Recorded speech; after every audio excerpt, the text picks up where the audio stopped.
Deep within the crumbling walls of a forgotten temple, hidden for centuries beneath layers of dust and time, lies a masterpiece that defies imagination. A vast, vibrant mural stretches across the stone, its colors still startlingly alive, figures frozen in motion, stories whispered in pigment, a civilization's heartbeat captured in art. This isn't just paint on a wall, it's a portal, a glimpse into a world long vanished, yet preserved with such vivid detail that it feels like stepping through a crack in time. And this is just one of the 50 ancient murals we're about to explore, each one a jaw-dropping testament to the creativity, beliefs, and secrets of cultures that shaped history itself. Think about the last time a piece of art left you breathless. Now imagine discovering something untouched for thousands of years, a snapshot of life, ritual, or myth so precise it rewrites what we thought we knew. These murals aren't just decorations, they're dialogues. The ochre-stained hands of artists who mixed their paints with crushed minerals, the brushes made from reeds, the stories they chose to immortalize. Every stroke is a decision, a message. Some depict gods with the heads of beasts, others show celebrations under starlit skies, and a few hide mysteries even modern scholars can't unravel. What were they trying to tell us? What secrets did they bury in plain sight? That's the journey we're starting today. From the sun-baked temples of Mesoamerica to the shadowy tombs of Egyptian pharaohs, we'll unravel the stories behind 50 of the most astonishing ancient murals ever uncovered. You'll witness the dizzying skill of artists who worked without modern tools, the symbolism hidden in every curve and color, and the eerie moments when these ancient voices seem to speak directly to us across the millennia. Some will awe you with their beauty, others will unsettle you with their strangeness, and a handful might just change how you see human history forever. Ready to step through the portal, let's begin. The moment you step into the cavernous darkness of Lascaux, time bends. 17,000 years dissolve as torchlight flickers across the walls, revealing a menagerie of ancient life: bison frozen mid-charge, horses galloping in silent unison, aurochs with hides painted in rich ochre and charcoal. These aren't crude sketches, they're masterpieces. The artists of Lascaux didn't just draw animals, they breathed life into stone. Notice the way they used the cave's natural curves to give their subjects dimension, how the flickering firelight would have made the herd seem to move. This was more than art, it was magic. But why here? Why spend hours painting in near-total darkness far from the mouth of the cave? Some researchers believe these weren't decorations but sacred spaces. The act of painting itself might have been a ritual, a way to commune with the spirits of the hunt, to ensure survival in an unforgiving world. Others argue the caves were prehistoric classrooms where elders taught young hunters about animal behavior through vivid imagery. Look closely at the overlapping figures, a horse painted over a bison, new layers added across generations. These walls weren't static, they were alive with stories, each artist adding to the collective memory of their people. Then there are the mysteries. Among the herds you'll find a single human figure, a bird-headed man sprawled beside a wounded bison, his stick-like body oddly out of place among the lifelike animals. Nearby, geometric symbols dot the walls like a code. Were they maps, star charts, a language lost to time? Even the paint tells secrets. Analysis shows these artists mixed pigments with animal fat, creating a paste that seeped into the limestone, binding their work to the earth itself. They didn't just want these images to last, they needed them to. What's most astonishing isn't just the skill or the scale, but the intimacy. Fingerprints preserved in the clay, the smudges where someone brushed wet pigment with their hand, the footprints of children found in nearby chambers. This wasn't the work of anonymous figures from a distant past, it was made by people who laughed, feared, and dreamed just like us. When you stand before these walls, you're not just seeing art. You're standing in the very spot where 17,000 years ago, another human pressed their palm to the stone and said, "I was here." Leaving the torch-lit caverns of Lascaux behind, we travel thousands of miles and thousands of years to the lush cliffs of Western India, where 30 rock-cut caves hide some of the most sophisticated murals the ancient world ever produced. The Ajanta caves aren't just paintings, they're an encyclopedia of Buddhist devotion, painted between the 2nd century before the Common Era and the 6th century after. Step inside and the walls come alive with scenes so vibrant, so human, you'd swear the figures might blink. Here, artists didn't just use color, they orchestrated it. Gold leaf shimmering under lamplight, lapis lazuli crushed for deep blues, vegetable dyes that still cling to the stone centuries later. This was no casual decoration. Every brushstroke served a purpose, to illuminate the life of the Buddha and the moral lessons of his past incarnations, known as the Jataka tales. Take Cave 1, where a colossal bodhisattva gazes down with eyes that follow you across the room. His jewels aren't just painted, they're sculpted in relief, catching the light like real gemstones. Around him, a whirl of celestial musicians, their fingers plucking invisible strings, their skirts swirling as if caught in an eternal dance. The artists of Ajanta mastered something revolutionary for their time: movement. Unlike the static figures of earlier periods, these characters lean, twist, breathe. A prince bends to offer alms, his torso curved in perfect proportion. A grieving woman clutches her child, her anguish so palpable you can almost hear her wail. These weren't just stories, they were performances meant to transport devotees into the narrative. But the true genius lies in how these murals think. Look closer at the Jataka tales and you'll spot layered storytelling that rivals modern cinema. In the Shyama Jataka, a devoted son is mistaken for a deer and shot by a king's arrow. The artists don't just show the tragedy, they compress time. On the left, the boy gathers water for his blind parents. In the center, the fatal arrow strikes. To the right, the king carries the dying youth to his grieving family. Your eye moves through the story like pages in a book. This wasn't mere illustration. It was ancient visual literacy designed to guide uneducated pilgrims through complex morals. Yet for all their beauty, the Ajanta murals guard stubborn mysteries. Why do some pigments remain radiant while others faded? Modern analysis reveals a shocking secret.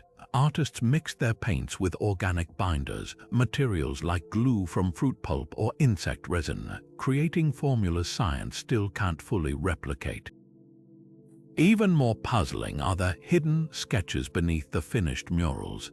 Infrared imaging shows preliminary drawings where proportions were adjusted, compositions reworked. These masterpieces weren't effortless, they were agonized over. And then there's the greatest question of all: how did they paint in near total darkness? The caves have no natural light. Scholars suggest they used polished metal plates to reflect sunlight deep into the chambers, or perhaps endless rows of oil lamps, each flame carefully positioned to avoid soot stains on the delicate artwork. What's most striking isn't just the technical brilliance, but the intimacy of these images. In Cave 17, a mischievous monkey steals a man's hat mid-meal, his tail curled in glee. Nearby, a queen applies kohl to her eyes, her reflection blurred in a mirror held by a giggling maid. These aren't distant deities or stiff royalty, they're people captured mid-laugh, mid-thought, mid-life. That's the real magic of Ajanta. Long after the monks left and the caves fell silent, the walls keep whispering, "This is how we loved, this is how we grieved. This is how we dreamed." And if you listen closely, you might just hear an echo of your own story in theirs. Crossing from the shadowed caves of Ajanta to the sun-scorched banks of the Nile, we arrive at a tomb that shatters every stereotype of stiff, formal Egyptian art. The tomb of Nebamun isn't just a burial chamber. It's a riot of color and motion, a snapshot of New Kingdom Egypt so vivid you can almost hear the laughter and smell the roasted meats from its feasts. Nebamun, a wealthy accountant who lived during the reign of Amenhotep III, commissioned these murals not to mourn death but to celebrate life. And what a life it was. Step into the first chamber and you're greeted by a hunting scene that pulses with energy. Nebamun stands poised in his papyrus skiff, his muscles taut as he prepares to strike. But look closer, this isn't just a nobleman's hobby. Every detail crackles with symbolism. The cattails bend under the weight of nesting birds, a promise of rebirth.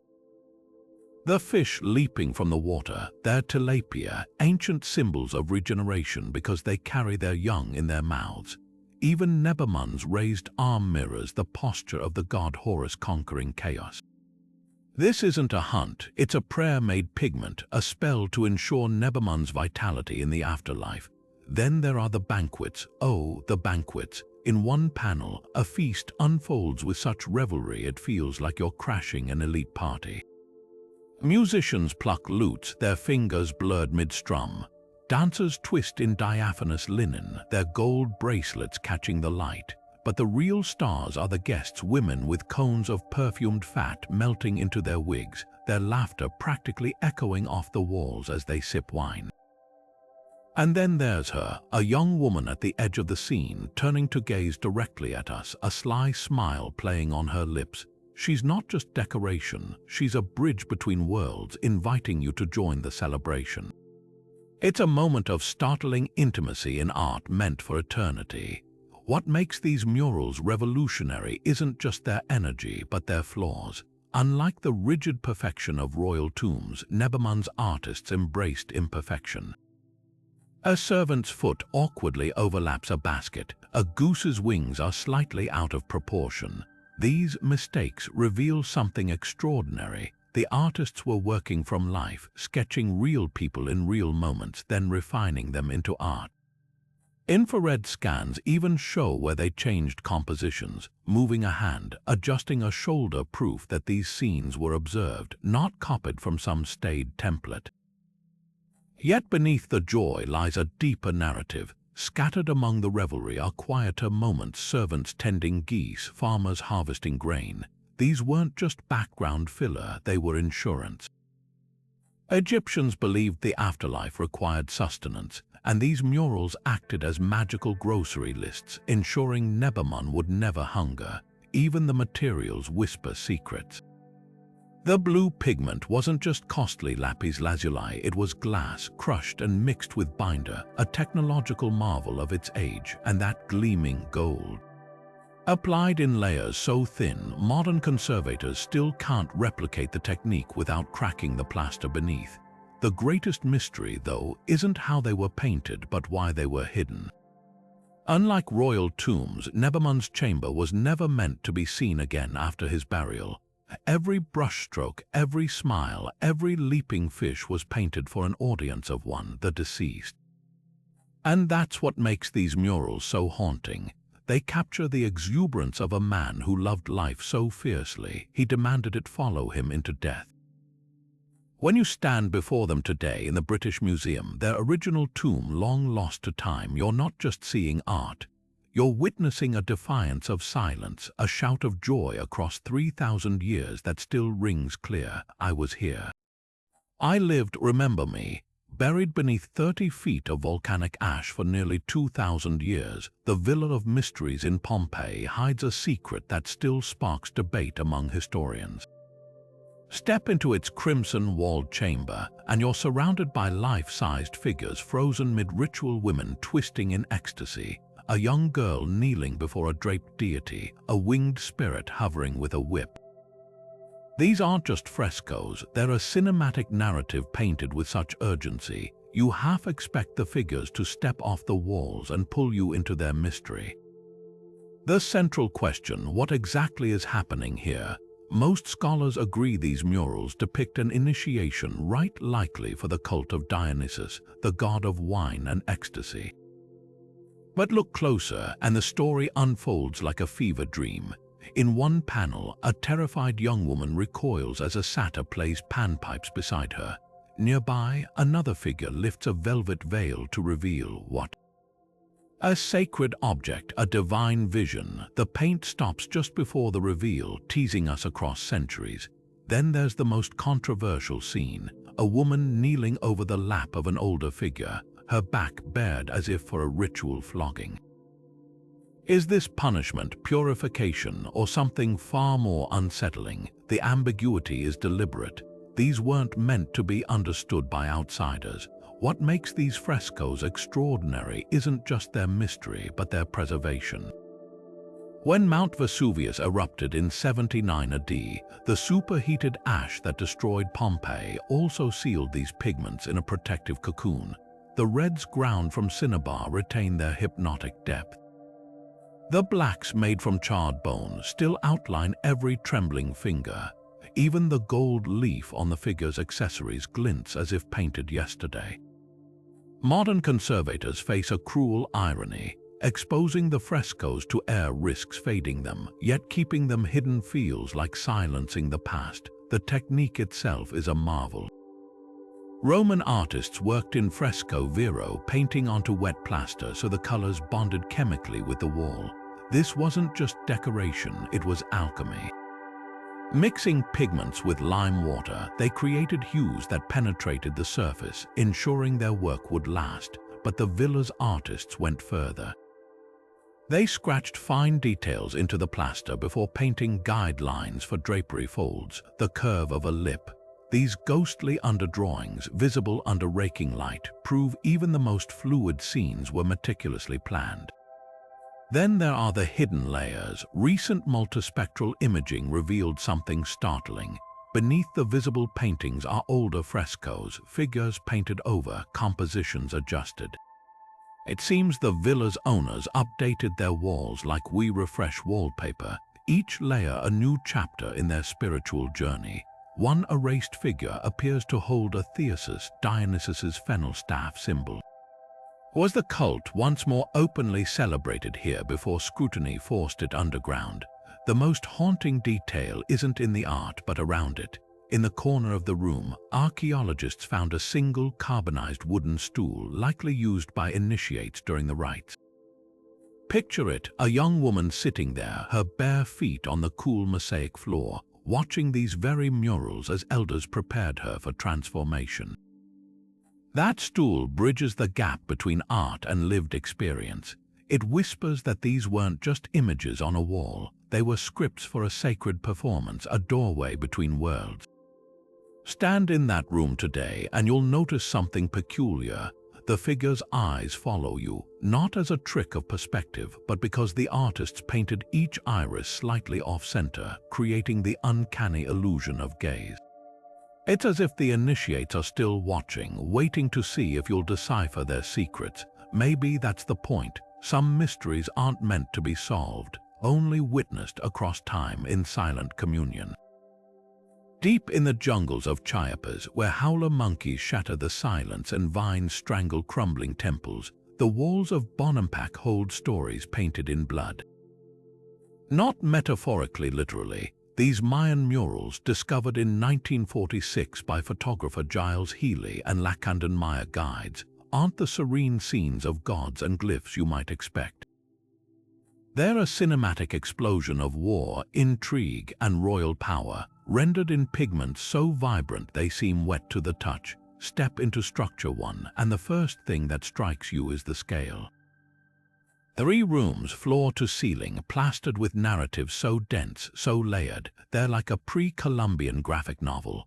Room 1 drops you into a courtly celebration, but don't let the dancing nobles fool you. Every detail here is political theater. Musicians blow conch trumpets, their cheeks puffed with effort. Aristocrats in jade-studded headdresses offer tribute to the king, Jaw-Dropping Muon, who sits draped in jaguar pelts. His queen, her face painted with the delicate red of crushed cochineal insects, adjusts his headdress with a familiarity that humanizes divinity. But look closer at the guests. Some clutch weapons, others exchange glances. This isn't just a party, it's a power play. The murals whisper what the glyphs confirm. Bonampak was a minor kingdom, and this spectacle was likely propaganda, proof of alliances bought or bullied into existence.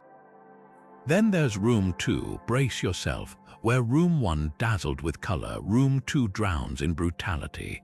warriors in padded cotton armor surge across the walls, obsidian blades glinting. Captives sprawl at their feet, fingers splayed in surrender or already severed. One prisoner, his face a mask of agony, bleeds from a gruesome neck wound while an attacker yanks his hair. The pigments tell the story, crimson from iron oxide, the same shade used in Mayan bloodletting rituals. But the true masterpiece is the central scene, a pyramid staircase where captives are stripped of nobility. A defeated king, his once fine robes torn away, kneels as his fingernails are ripped out. This isn't just violence, it's calculated humiliation, a public unraveling of power meant to cement Bonampak's dominance. Room 3 offers no respite. Here, the royals reappear, but the mood has shifted. The king and his court stand atop a pyramid under a sky alive with supernatural figures.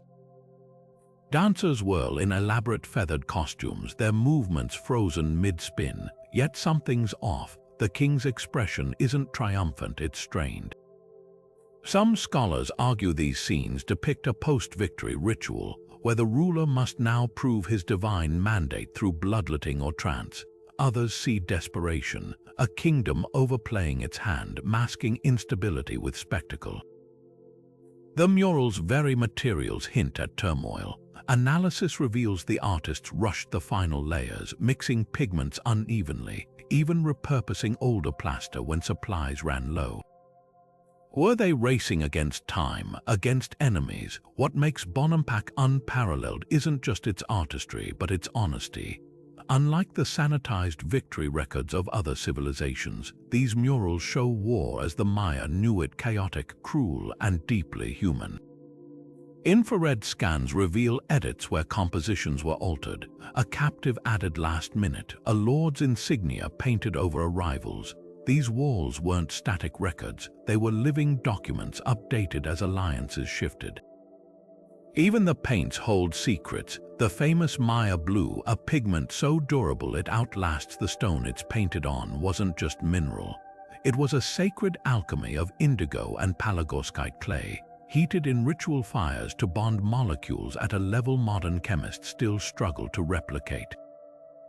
But the most haunting detail, footprints tiny, child-sized, pressed into the wet plaster of room 3's floor. Were they left by the artist's apprentice? A royal heir witnessing his father's fragile glory? We'll never know. That's the paradox of Bonampak. For all its vivid detail, it guards its deepest truths behind layers of pigment and politics. These murals don't just depict history, they are history pulsing with the ambitions, fears, and fingerprints of people who refuse to be forgotten. Rising 500 feet above the Sri Lankan jungle like a stone mirage, Sigiriya Rock isn't just a fortress, it's a canvas. Halfway up its sheer western face, sheltered beneath an overhang that defies erosion, 21 ethereal figures float against the rust-colored stone. These are the Sigiriya maidens, painted over 15 centuries ago, their ochre and gold hues still glowing as if lit from within. But calling them mere frescoes doesn't capture their magic. These women, some bearing flowers, others clutching clouds, exist in a liminal space between earth and sky, their identities as tantalizing as the whispers of wind that snake through the rock's ancient staircases. The first thing that strikes you isn't their beauty, but their otherness. Unlike the rigid formalism of most ancient art, these figures pulse with individuality. One maiden's hips sway as she plucks a blossom from the air, her waist cinched in a way that suggests motion. Another tilts her head, her lips parted mid-song, a cascade of jewels spilling down her bare torso. Their skin tones range from sun-kissed gold to twilight bronze, a deliberate choice that hints at diverse origins. But here's the mystery: who are they? Local legends claim they're Apsaras, celestial nymphs sent to bless King Kashyap's audacious palace, which once crowned the summit. Others argue they're royal consorts or priestesses, their portraits meant to guide the king's spirit to the afterlife. The truth might be stranger. X-ray fluorescence scans reveal something peculiar. The pigments contain mica, a mineral that would have made the figures shimmer in sunlight. Were these meant to be seen from below, glowing like apparitions to awe visitors approaching the palace? Then there's the artistic rebellion. The Sigiriya artists didn't just break conventions, they obliterated them. While contemporary Indian murals favored flattened perspectives, these women occupy space. Their breasts curve with anatomical precision, their necklaces twist with weight, their eyes almond-shaped and heavy-lidded follow you with eerie precision. This isn't just art, it's portraiture on a monumental scale. Even more revolutionary, the shadows. Using gradations of red iron oxide, the artists created the illusion of depth, a technique Europe wouldn't master for another 1,000 years. But the real drama lies in what's missing. Originally, there were 500 such figures according to graffiti left by medieval visitors. Today, only fragments remain. Time and monsoons erased most, but human hands did the rest. In the 17th century, Buddhist monks whitewashed sections offended by the maiden's bare skin. Yet even in their partial state, these survivors tell a story of cultural collision. Their hairstyles, some piled high, others braided with ribbons, mirror styles from Persia, India, and even Southeast Asia. Their jewelry, conch shell bangles, pearl girdles, speaks of a kingdom plugged into ancient trade routes. This wasn't just a local king's vanity project, it was a global statement. Climb higher and you'll find the Mirror Wall, a polished parapet where centuries of visitors scratched their awe into the stone. One 9th century traveler wrote, "The ladies of the mountain steal one's gaze like a bead drawn to nectar." That's the power of Sigiriya. These aren't passive images, they're conversations across time. When monsoon rains slick the rock face, the maidens seem to weep, their pigments darkening like coal-streaked tears. On dry evenings, their gold leaf catches the setting sun, setting the cliff ablaze. It's as if they're still keeping watch, waiting for a king who never returned, or perhaps for us to finally understand the message they've been carrying all these centuries. That art, like power, is fleeting, but some beauty refuses to fade. Hidden in the sun-scorched deserts of northwestern China, where the Silk Road once hummed with camel caravans and whispered prayers, the Mogao caves of Dunhuang are a kaleidoscope of devotion. Carved into a crescent-shaped cliff over 1,000 years ago, these 735 caverns are lined with murals so vast in scope, they could cover 30 football fields if laid flat. But this isn't just art. It's a spiritual highway where Buddhist teachings crash like waves against Persian motifs, Indian deities, and Chinese imperial grandeur. Step into Cave 254, and you're engulfed by a celestial orchestra of color. Apsara's celestial musicians float across the ceiling, their scarves rippling as if caught in an eternal desert wind, their flutes silent but their music felt. What makes Mogao extraordinary isn't just its scale, but its layers. Like pages in a sacred manuscript, these caves were painted, repainted, and preserved by generations of monks, merchants, and pilgrims. The earliest murals, dating to the 4th century, show stiff, hieratic figures with halos of Central Asian influence, but move to later caves and the transformation stuns. By the Tang dynasty, the walls explode with movement. Buddha's disciples clutch their robes mid-stride, their faces etched with individualized emotion. A wrinkled elder's knowing smile, a youth's awestruck gaze.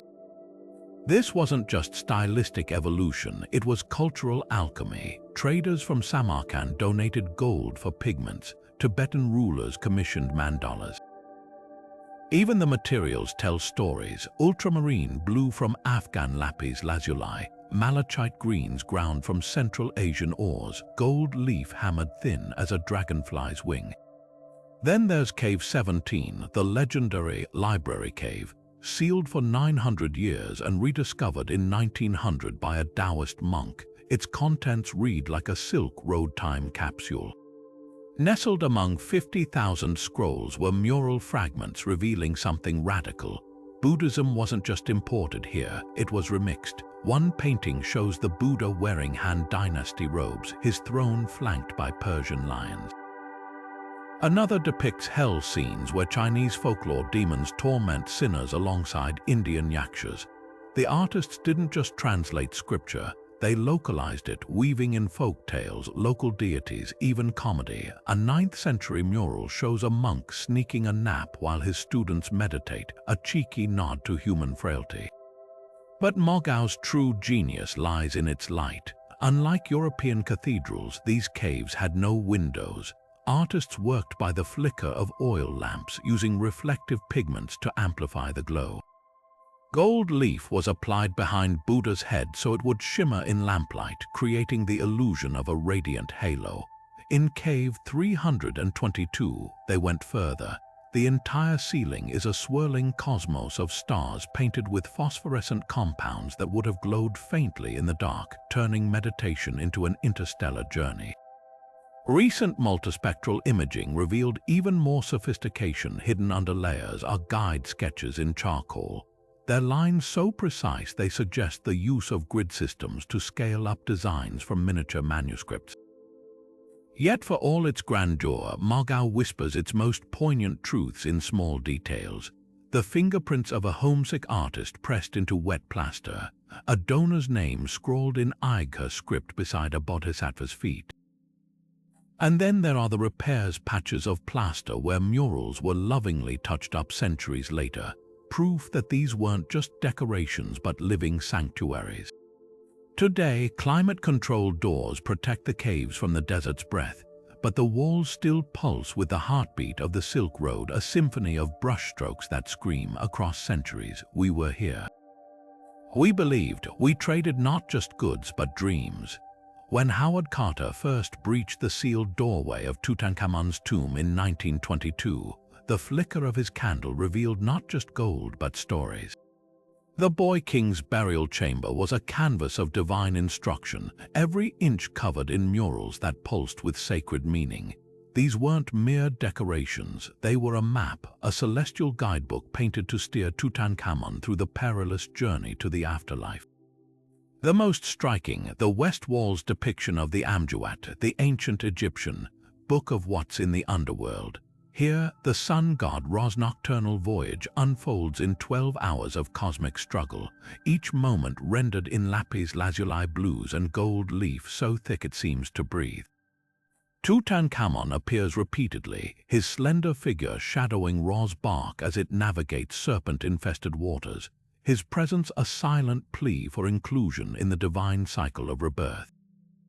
But look closer, the artistry here is urgent. Unlike the polished perfection of earlier dynasties, these murals bear the marks of a rushed commission. Tutankhamun died unexpectedly at 19, and his tomb, originally meant for a noble, was hastily repurposed.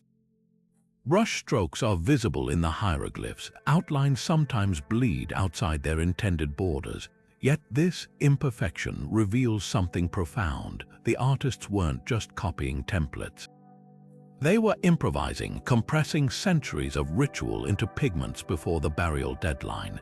Infrared imaging shows where they erased and adjusted scenes, like the moment Tutankhamun embraces Osiris. His grip initially painted too loose, then tightened to ensure the god wouldn't reject him. The north wall shatters expectations entirely. Instead of somber judgment scenes, it bursts with life. Tutankhamun, now transformed into Osiris, stands before a feast table heaped with melons, bread, and roasted duck, offerings meant to sustain his ka or life force.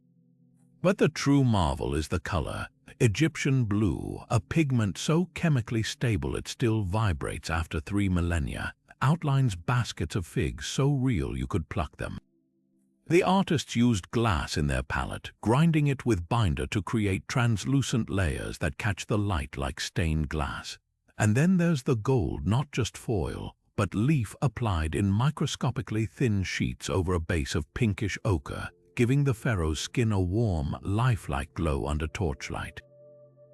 Yet the most haunting mural hides in the burial chamber's eastern niche.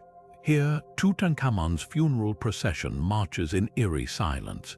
Mourners drag sleds bearing his canopic jars. Priests in leopard skins swing censers of frankincense.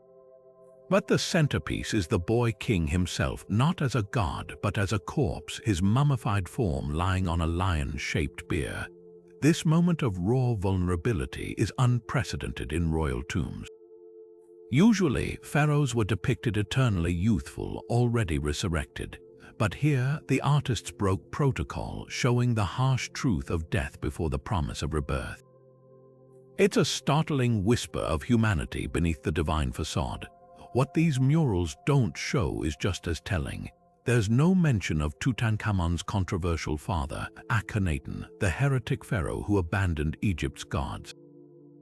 The artists scrubbed the Amarna period from history, reverting to traditional iconography, proof that Tutankhamun's reign was about restoring order. Even the pigments carry political weight.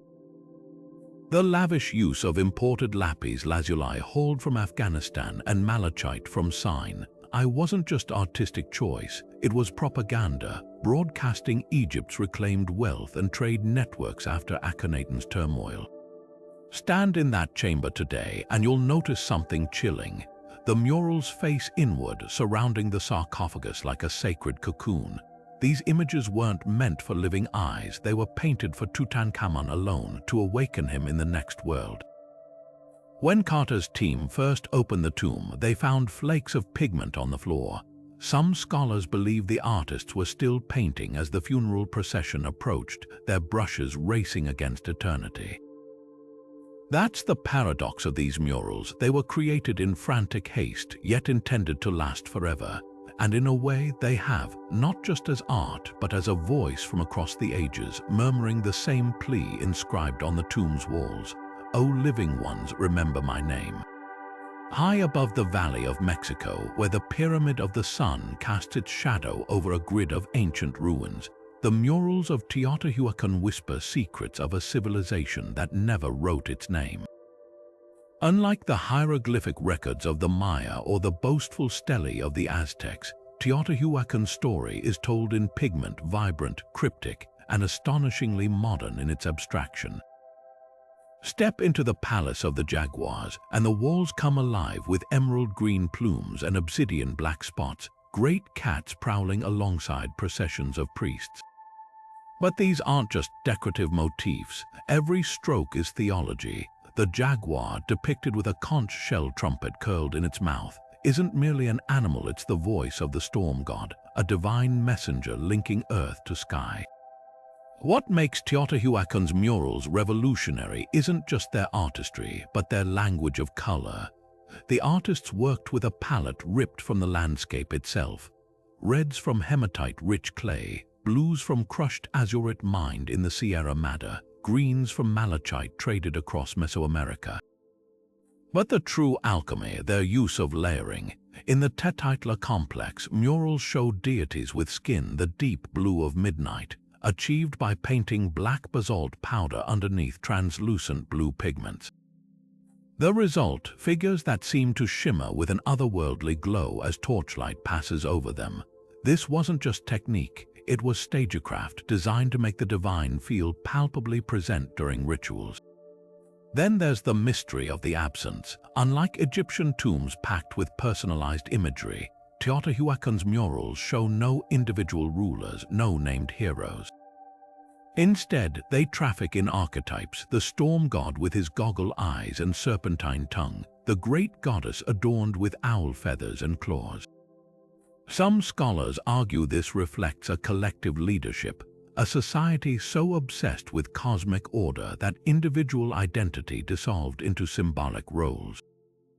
Infrared scans of the Atelco murals reveal something even stranger: entire sections painted over while the pigments were still wet, as if the images were meant to be ephemeral, constantly refreshed like prayers.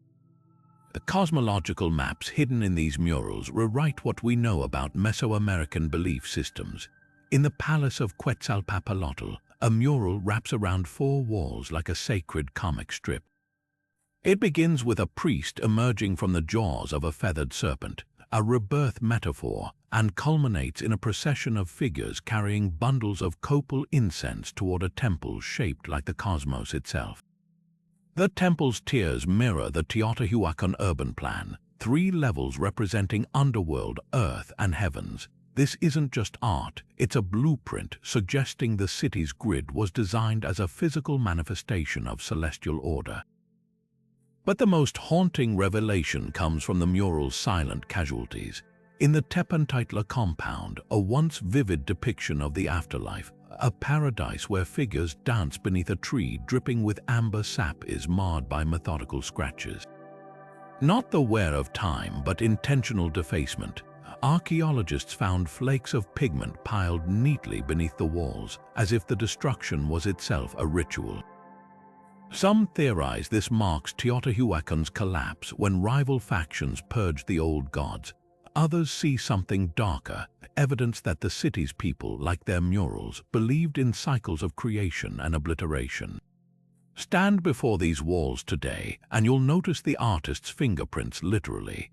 In the blending of wet pigments along a feathered serpent's curve, in the smudged outline of a priest's hand where someone clearly adjusted the composition.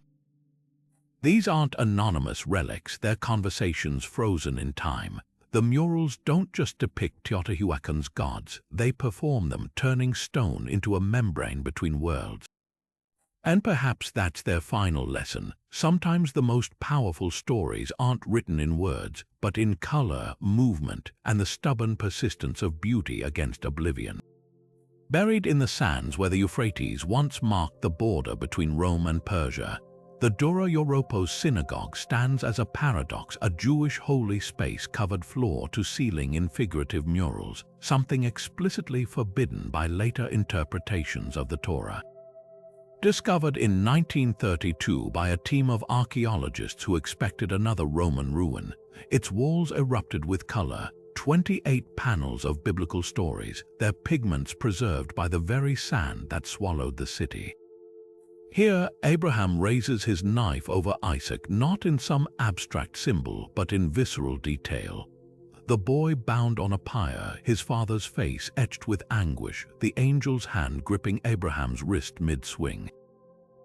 This isn't just art, it's religious storytelling so vivid it straddles the line between devotion and defiance. What shocks scholars isn't just the existence of these murals, but their hybridity. Dura Europos was a military outpost, a cultural blender where Roman soldiers rubbed shoulders with Persian traders and Semitic nomads. The synagogue's artists absorbed every influence. Elijah resurrecting the widow's son wears a tunic straight off a Roman fresco, his drapery carved with classical precision. The pharaoh's court, rendered in unmistakable Persian style with conical hats and curled toe shoes. Even the hand of God appears as a Greek dexiosis, a divine right hand reaching from heaven, a motif borrowed from pagan votive reliefs. This wasn't careless assimilation, it was intentional translation, making ancient stories legible to a community living at civilization's crossroads. The palette alone tells a story of global connections, deep blues from Afghan lapis lazuli, rich reds from Spanish cinnabar, gold leaf hammered thin as a whisper, materials traded across empires repurposed for sacred narratives. Technical analysis reveals even more ingenuity. To make their limited pigment stretch, artists layered colors optically. A base of yellow ochre under translucent green created cheaper foliage, while mixing ground glass with binder gave the Nile's waters an unnatural shimmer, transforming Moses' rescue into something supernatural. Then there are the mysteries. One panel shows a temple menorah beside what appears to be a pagan altar, its flame identical to those in Dura's Mithraeum. Another depicts Esther's story, oddly rare in ancient Jewish art, with Haman hanging from a gallows shaped like a Persian ex-Varena symbol. Were these subtle acts of resistance? Inside jokes, the synagogue's position sandwiched between a Christian baptistry and a Mithraic temple hints at a community navigating faith amid empire. Remarkably, the murals avoid direct depiction of the divine, using symbols like the Akta ram or burning bush to sidestep idolatry concerns. Most haunting is the destruction layer. In 256 AD, Persian besiegers piled earth against Dura's walls, burying the synagogue intact. The same dirt that preserved the murals also trapped the final moments: a child's footprint in the plaster, a hastily scratched Hebrew prayer near the ark. When you stand before these panels today, now in Damascus National Museum, you're not just seeing art. You're witnessing a community's stubborn insistence on memory, their refusal to let stories die even as the sands rose to swallow them whole. Cut into the rust-colored cliffs of Afghanistan's Bamiyan Valley, the empty niches where two colossal Buddhas once stood are more than just scars. They're silent witnesses to a cultural cataclysm. But look beyond the void, and you'll find fragments of a forgotten masterpiece. Before the Taliban's dynamite erased the 55-meter-tall statues in 2001, their robes and halos were alive with some of the most exquisite murals of the ancient world. These weren't just decorations, they were a fusion of civilizations: Greek, Persian, Indian, painted onto the very skin of the Buddhas, turning stone into a canvas of spiritual diplomacy. The artistry here was born from Gandhara, a kingdom where cultures collided like caravan carts on the Silk Road. Imagine the process: artists dangling from ropes, their brushes loaded with pigments ground from lapis lazuli mined in Afghanistan's own mountains, mixed with walnut oil to withstand the valley's harsh winters. The results were otherworldly. Infrared imaging of surviving fragments reveals bodhisattvas draped in togas that wouldn't look out of place in a Roman fresco, their faces bearing the delicate shading of Hellenistic portraiture. One fragment, now sheltered in Switzerland's Musée Gimmet, shows a celestial musician with curls chiseled like a Greek god, yet his eyes heavy-lidded, introspective, are pure Buddhist meditation. This was the Gandharan style at its zenith, where Apollo met the Buddha and the divine got a multicultural makeover, but the true marvel was the scale of the illusion. From the valley floor, the murals appeared flat, but climbed the staircases carved into the cliffs, as pilgrims did for centuries, and the paintings transformed. The Buddha's robes, painted with clever gradients of ochre and vermilion, seemed to ripple as if stirred by mountain winds. Their halos, layered with gold leaf over midnight blue lapis, caught the dawn light to create a radiant glow visible for miles. This wasn't just art, it was engineering, a sacred special effect designed to awe. The destruction in 2001 wasn't just a loss of statues, it erased a library of pigments. Analysis of surviving flecks shows exotic greens from the Malakand Mountains, whites made from crushed shells traded from the Indian Ocean, even traces of saffron mixed into gold paint for scent, a sensory sermon for pilgrims. But the most heartbreaking discovery: underneath the Buddha's feet, archaeologists found 6th century oil paintings, the earliest known in the world, depicting scenes from the Buddha's life with a realism that predates Europe's Renaissance by a millennium. These artists weren't primitive, they were pioneers, experimenting with walnut and poppy seed oils centuries before Van Eyck. What remains now are ghosts, phantom pigments clinging to rock, and the stories of those who tried to save them. In the weeks before the Taliban's bulldozers arrived, local villagers smuggled out fragments in potato sacks, hiding them in attics like sacred contraband. Others memorized the murals' patterns, passing them down as oral blueprints. Today, Chinese letter scans and AI reconstructions attempt to resurrect what was lost, but the lesson of Bamiyan lingers: art isn't just what we see. It's what we choose to remember, even when the walls themselves have fallen. Beneath the ruins of Knossos, where labyrinthine corridors twist like the coils of a sleeping serpent, the walls still pulse with the energy of a civilization that danced with bulls. The Minoan frescoes of Crete aren't just art, they're windows into a world where ritual and danger collided in a single breath. Take the bull-leaping fresco, perhaps the most iconic of all.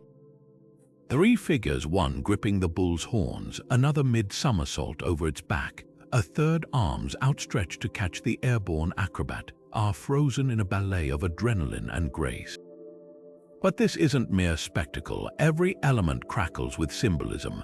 The bull, its muscles straining beneath a hide of burnt sienna, isn't just an animal. It's a divine force, its horns echoing the crescent moons of Minoan goddess worship.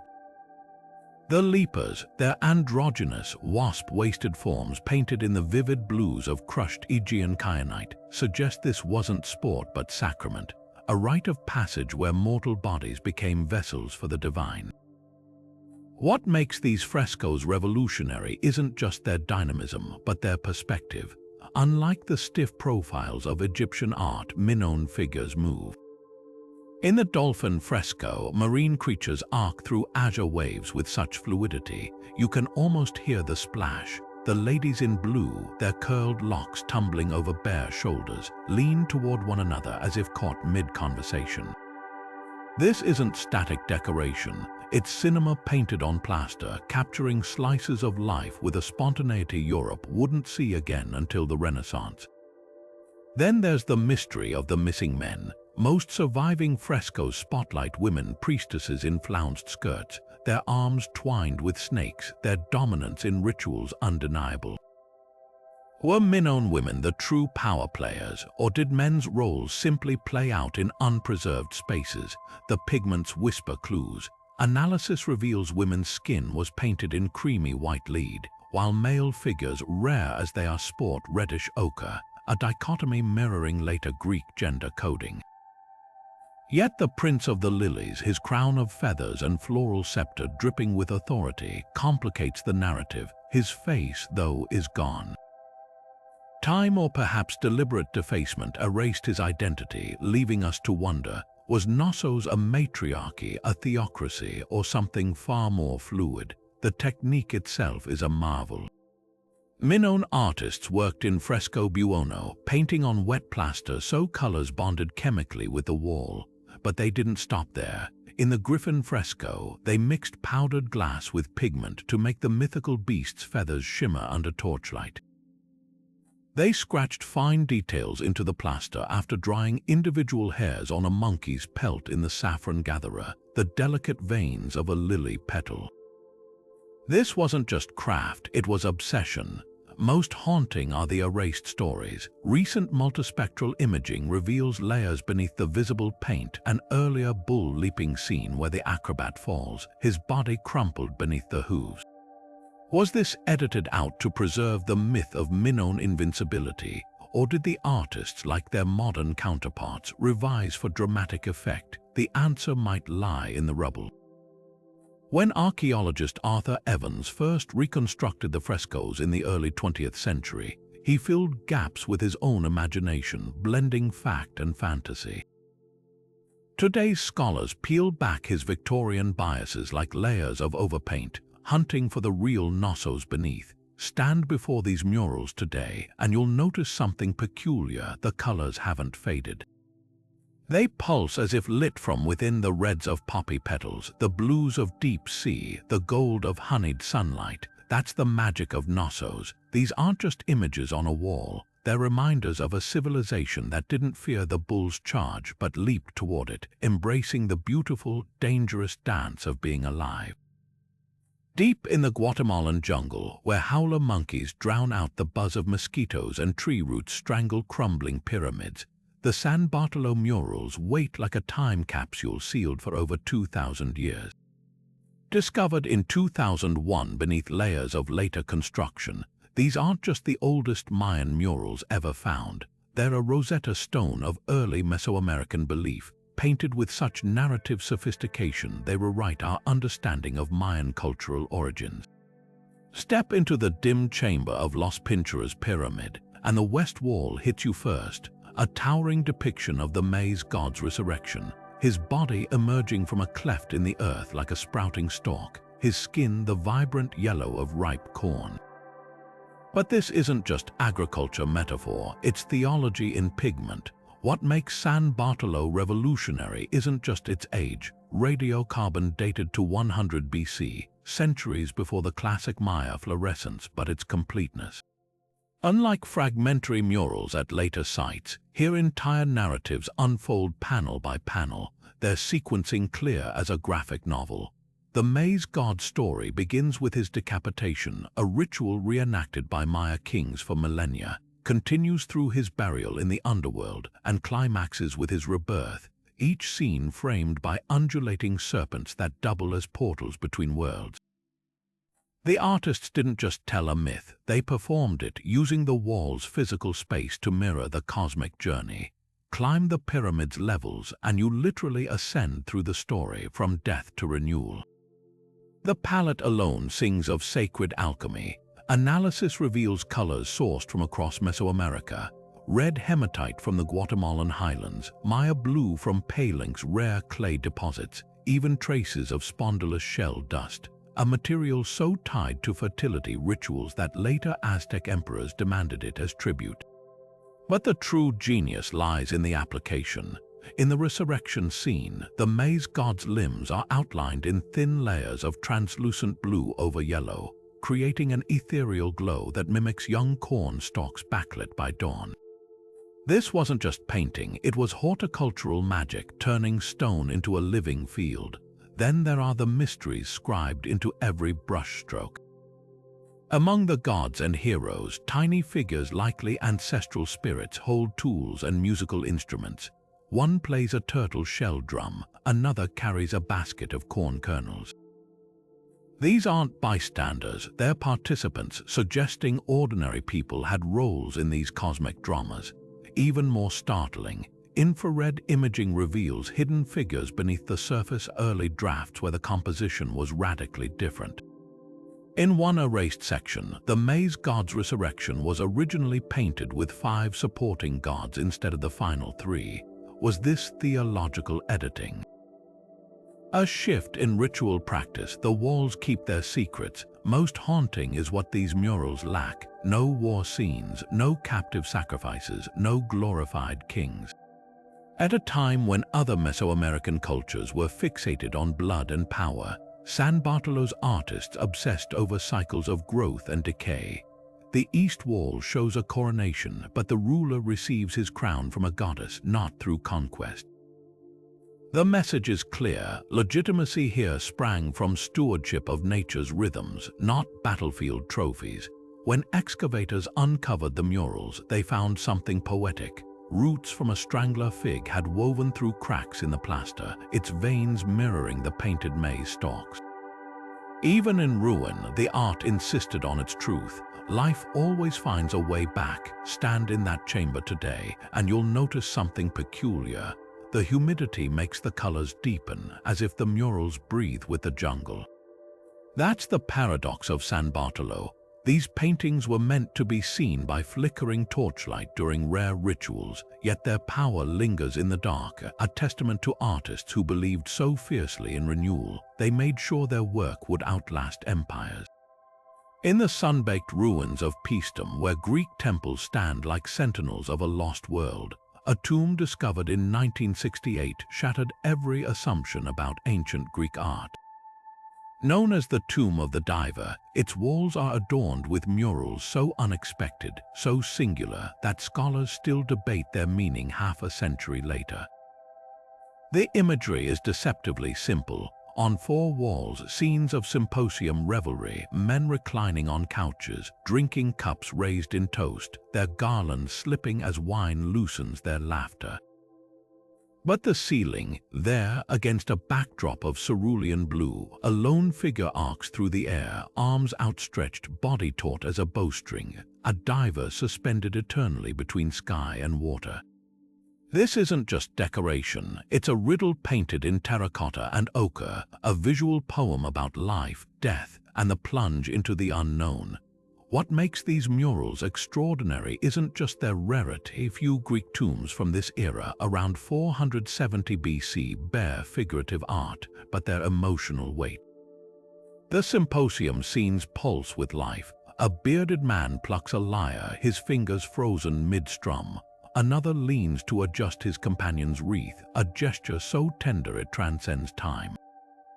The figures aren't idealized gods or heroes. They're real people, their faces etched with individuality, their interactions humming with unscripted humanity. This was art meant to comfort the dead, to surround them with familiar joy in the afterlife. Yet the diver overhead casts everything into question. Why this solitary figure? Why the aquatic leap in a landlocked tomb? Some scholars see the diver as a metaphor for the soul's journey, the final, fearless plunge from life to death, echoing Greek philosophical notions of the afterlife as an uncharted sea. Others point to the athlete's perfect form, suggesting it represents the Greek ideal of arete, excellence achieved through physical and moral rigor, even in the face of oblivion. But there's a third, darker theory. The diver's posture mirrors depictions of the myth of Phaethon, the boy who plummeted from the sun chariot. Was this tomb meant for someone who died young, their life cut short like Icarus's flight? The palette whispers secrets of its own. The blues ground from precious azurite were imported across the Mediterranean, a luxury for a tomb otherwise modest in size.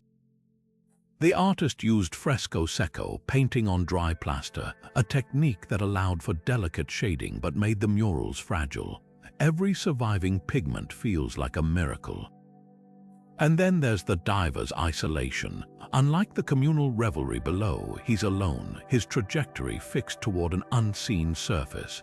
The water isn't painted, it's implied by his posture, leaving us to wonder, is he diving into the unknown or emerging from it? Most haunting is the tomb's silence, no inscriptions, no names, just that solitary figure forever suspended between worlds. When archaeologists first opened the tomb, they found something poignant, a thin layer of pollen on the floor, likely from funerary flowers placed there 25 centuries ago. For a moment, art and ritual intertwined, the diver's eternal leap mirrored by the fleeting fragrance of blooms meant to guide him home. That's the power of these murals. They don't just depict death, they defy it, insisting that even in the void there's beauty, motion, and the indelible mark of a hand that dared to say, "You were here." Climbing the steep steps of Chichen Itza's Temple of the Warriors, the air thick with the echoes of ancient chants, you're met with a sight that chills the blood. Here, in the heart of the Maya Toltec world, the walls are alive with conquest row upon row of carved and painted warriors frozen mid-battle, their feathered headdresses ruffling in an unseen wind, their obsidian-tipped spears forever poised to strike. But these aren't just random scenes of violence. Every stroke of color, every glyph tucked into the margins, weaves a larger story, the brutal fusion of two civilizations and the god who orchestrated it all. The murals here are a palimpsest of power. Toltec invaders from central Mexico, with their signature square-columned architecture and penchant for human sacrifice, crashed into the Maya world around the 10th century. The art that resulted is a cultural collision. Maya fluidity meets Toltec rigidity. Look closely at the procession of warriors. Their stiff, angular postures are pure Toltec, but the delicate flourishes, the curling feathers of Quetzals, the intricate glyphs naming captive kings are unmistakably Maya. Even the pigments betray this clash. The vibrant Maya blue, made from rare Palygosskite clay, bleeds into the Toltec's preferred hematite reds, creating a visual metaphor for a society forcibly remade. At the center of it all looms the feathered serpent Quetzalcoatl to the Toltecs, Cuculcan to the Maya. In one mural, he descends the temple stairs in undulating waves, his body morphing from stone to feathers to living flesh. This isn't just decoration, it's propaganda. According to legend, the Toltec king Quetzalcoatl was exiled from his homeland, vowing to return and reclaim his throne. The murals here twist that tale, depicting the feathered serpent not as a returning hero, but as a conqueror, his divine mandate justifying Toltec rule over Maya land. But the true horror lies in the details. Among the battle scenes, you'll find quieter moments, priests holding oddly shaped knives, their blades hovering over prone figures. These are Teotihuacan heart extraction rituals, the victims likely Maya nobility, their deaths staged as public spectacles to cement Toltec dominance. Forensic analysis of the pigments reveals something even darker. The red in these scenes isn't just paint. Mixed into the hematite are traces of human blood collected from sacrifices and baked into the artwork itself, a grisly eternalization of victory. Yet the Maya didn't vanish under Toltec rule. They adapted, bending the invaders' symbols to their own ends. In one corner, barely noticeable, a Maya artist snuck in a subversive detail. A warrior's shield bears the glyph for Ahau, or Lord, but the face inside isn't Toltec. It's the Maya rain god Chak grinning beneath his enemy's armor. Even in defeat, the walls whisper resistance. Stand beneath these murals at noon during the equinox, and the stone serpent slithers to life, shadows slicing down the pyramid's edge in perfect undulations. It's a reminder that art here wasn't just observed, it was experienced, a living force shaping politics and belief. The Temple of the Warriors doesn't just depict history, it is history written in pigment and blood, a testament to the brutal beauty of cultural survival.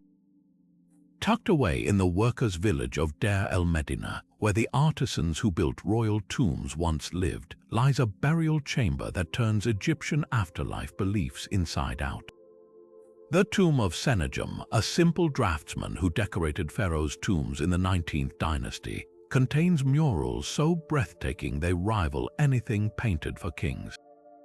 Step inside and the walls dissolve into a paradise of luminous greens and golds, the field of reeds, the Egyptian heaven, rendered not as some distant abstraction but as a workingman's dream of eternity. Here, Sennacherib and his wife Eanfati kneel before Osiris, their faces glowing under the god's emerald skin, while their son tugs playfully at his father's kilt. This isn't the stiff formality of royal tombs, it's a family portrait painted for forever. What makes these murals revolutionary is their intimacy. While pharaohs obsessed over cosmic battles and ritual spells, Sennacherib's artists focused on earthly joy transformed into eternal bliss. In one panel, he plows fields of golden wheat, not with some symbolic ox, but with the same hunched shoulders and calloused hands he'd have used in life. His wife follows, scattering seeds from an apron that billows as if caught in a real breeze. Even the animals feel alive. A spotted cow licks her newborn calf, its tongue delicately outlined in ochre. These details weren't just decorative, they were magical insurance. Egyptians believed the afterlife mirrored earthly existence, so every painted seed, every drop of sweat on Sennacherib's brow, guaranteed abundance in the hereafter. The color palette alone sings of devotion. Unlike the jewel-toned minerals reserved for royalty, Sennacherib's artists worked with humble local pigments, yellow from desert osher pits, green from malachite scraped from nearby cliffs. Yet they achieved miracles. The field of reeds shimmers with layered washes of color, creating the illusion of sunlight filtering through papyrus stalks. Osiris's throne, painted with alternating bands of red and blue, seems to vibrate with divine energy, a trick of complementary colors the Impressionists would rediscover millennia later. Infrared scans reveal even more tenderness. Beneath the final layer, Sennacherib's son was originally painted holding a toy boat, later painted over with a more respectful lotus blossom. Someone, perhaps the artist or a sentimental relative, couldn't resist preserving childhood in eternity. Then there's the hidden rebellion. Among traditional scenes of gods and judgment, one mural shows Sennacherib's family feasting directly beneath the tree of life, its branches heavy with figs meant only for deities. In royal tombs, such intimacy with gods was unthinkable. But here, the artisans who spent lifetimes painting perfection for others dared to claim divinity for themselves. Even the hieroglyphs whisper subversion. Where pharaonic texts drone about millions of years, Sennacherib's inscriptions simply say, "May we drink beer together forever." Most haunting isn't what's painted, but where. The ceiling is a star map, its constellations mirrored in the Nile's flood patterns, a farmer's almanac transformed into a celestial guide. When excavators first brushed dust from these murals in 1886, they found Sennacherib's mummy still lying beneath his painted paradise, a wooden sickle clasped in his hands. The tool wasn't some ceremonial prop, its blade was worn from harvests. That's the secret of this tomb.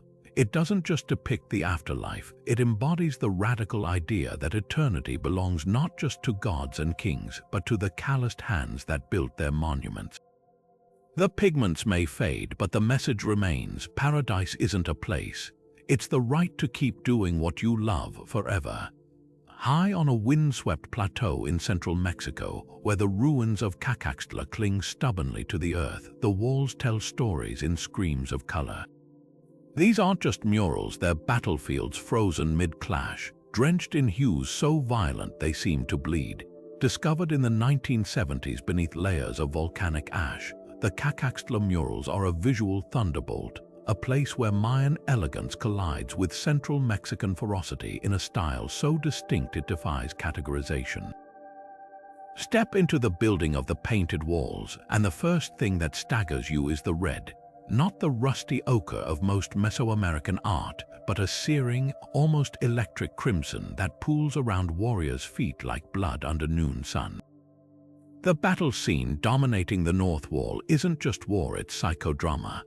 On one side, jaguar warriors in Maya-style feathered headdresses wield obsidian blades, their bodies painted the blue-green of sacred Quetzal birds. Opposite them, eagle warriors clad in Toltec-inspired regalia strike with brutal efficiency, their faces masked in beaks of gold. But here's what chills you: the victors aren't who you'd expect. The jaguar warriors, despite their ornate regalia, are losing. One collapses backward, his throat slit, his blood rendered in that same unreal crimson mixed with specularite to make it glint. Another kneels, his jade ornaments shattered as his conqueror. A figure with distinctly central Mexican facial tattoos rips the heart from his chest. This isn't propaganda, it's raw confession, an unflinching record of a city caught between cultural identities and paying the price. What makes Cacaxtla's art revolutionary isn't just its hybridity, but its technique. These artists didn't just blend styles, they invented a new visual language. Mayan influence shines in the delicate contouring of faces, the elongated fingers curled around weapons. But the musculature, pure central Mexican thick thighs, barreled chests, veins that bulge with exertion. The palette, too, is an alchemical marvel, that signature red. Ground from cinnabar mined hundreds of miles away in the Sierra Gorda, mixed with cactus sap to make it cling. The blues, not traditional Maya blue, but a unique cobalt achieved by layering azurite over indigo, creating a depth that mimics the stormy skies of the plateau. Then there's the secret beneath the violence. Infrared imaging reveals earlier, gentler murals underneath agricultural scenes, traders unloading cacao and jade, a procession of women in embroidered huipiles. It's as if Cacaxtla's artists first painted their cosmopolitan dreams, then smothered them beneath nightmares of conquest. One corner of the battle mural holds a clue. A fallen warrior's shield bears the glyph for Cacaxtla itself, a rare moment of self-reference in Mesoamerican art. Was this a city documenting its own subjugation, or a warning about the cost of cultural fusion? But the true stroke of genius is the silent witness. High above the carnage, a figure painted in muted grays observes the slaughter, not a god, but a merchant, his empty Cacaxtla backpack symbolizing trade routes severed by war. His presence turns the mural from mere battle narrative into something far darker, a lament for the commerce and connections sacrificed to bloodshed. Stand before these walls today, and the colors still vibrate with unsettling intensity. That's Cacaxtla's power. These murals don't just depict history, they haunt it, refusing to let us forget the beauty and brutality of cultural collision. The artists knew something we're still learning. Identity is never free. It's fought for, painted in pigments that outlast empires, a scream across centuries that says, this is who we were. This is what it cost us. Beneath the sleepy streets of modern-day Malta, where the Mediterranean sun bakes limestone to gold, lies a labyrinth that defies time, the hypogeum of Hal Saflieni. Carved over 5,000 years ago, this three-level underground temple cradles murals that pulse with the oldest kind of magic, spirals upon spirals, painted in red ochre so rich it still stains the stone like dried blood. These aren't random scribbles, they're a Neolithic language of curves and walls winding across ceilings and niches with hypnotic precision. Some coil tight as nautilus shells, others unfurl like ferns reaching for dawn. To stand here is to feel the walls breathe, as if the very rock remembers the hands that painted it. What makes these murals extraordinary isn't just their age, older than the pyramids, but their sound. The hypogeum's architects carved the chambers to amplify specific frequencies. When you hum a low note near the oracle room, the spirals seem to vibrate, the pigments humming back like a chorus of ghosts. Scientists have tested the acoustics. The space resonates at 110 Hz, a frequency known to alter brain activity, tipping the mind into trance states. Suddenly, the spirals aren't just art, they're portals. Were these murals part of a ritual, a sonic map to guide shamans between worlds? The ochre itself holds clues. Analysis shows it was mixed with animal fat and something else, earwax perhaps, or plant resin, a recipe meant to bind pigment to stone for eternity. Then there's the chilling intimacy of scale. Unlike grand temple murals meant for public awe, these spirals nestle in cramped corridors, some no wider than a shoulder span. To see them, you'd have to crouch, crawl, or lie flat, postures of submission or surrender. In the deepest chamber, a spiral unfolds above a carved stone bed, its curves mirroring the labyrinth's layout. Was this a birthing room, the spirals mapping contractions? A tomb where the dead spiraled into rebirth? The theories clash. Some point to 7,000 skeletons found here, many showing signs of deliberate arrangement as proof of funerary rites. Others note the absence of tools or pottery, suggesting the hypogeum was purely ceremonial, a womb-like theater for visions and voices. Most haunting are the echoes of ritual. In one niche, a spiral terminates in a palm print. Whether the artist's signature or a pilgrim's plea, we'll never know. Nearby, a red handprint, fingers splayed, presses against the ceiling as if reaching through from the other side. These aren't just images, their touch frozen across millennia. Modern visitors report something stranger still. Cameras malfunction near certain murals as if the ochre repels electric eyes. Is it mineral interference or something older, a ward against the wrong kind of witness? The hypogeum guards its secrets fiercely. Even the pigments resist time in ways science can't explain. Ochre that should have faded to pink still glows like embers. Perhaps that's the point. These spirals weren't meant for us. They're a Neolithic whisper, a rope of red thrown down the well of time, waiting for someone or something to climb back. Deep within the temple of the inscriptions at Palenque, where the jungle's breath clings thick and humid to carved limestone, lies a crypt that redefined our understanding of Maya royalty. Known as the Tomb of the Red Queen, this burial chamber isn't just a resting place, it's a canvas of power, painted in the most vivid crimson ever seen in Mesoamerican art. When archaeologists lifted the sarcophagus lid in 1994, they found more than a skeleton draped in jade and cinnabar-stained finery. The walls around her erupted with murals so saturated in red, they seemed to pulse in the flashlight's beam, telling a story of a woman who may have ruled one of the Maya's greatest cities in her own right. The first shock was the color. This wasn't just any red, it was cinnabar, a mercury-based pigment so toxic that modern conservators wear hazmat suits to handle it. The Maya believed this mineral held life-giving properties, linking it to blood and regeneration. But here's the mystery. While kings like Pakal the Great were buried with jade masks, the Red Queen's entire chamber was bathed in cinnabar from floor to ceiling. Every surface shimmered with it, turning the tomb into a literal crimson womb.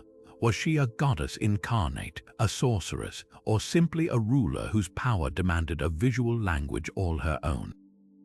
Then there's the mural's narrative. Unlike the cosmic battles in Pakal's tomb, these paintings whisper of earthly authority.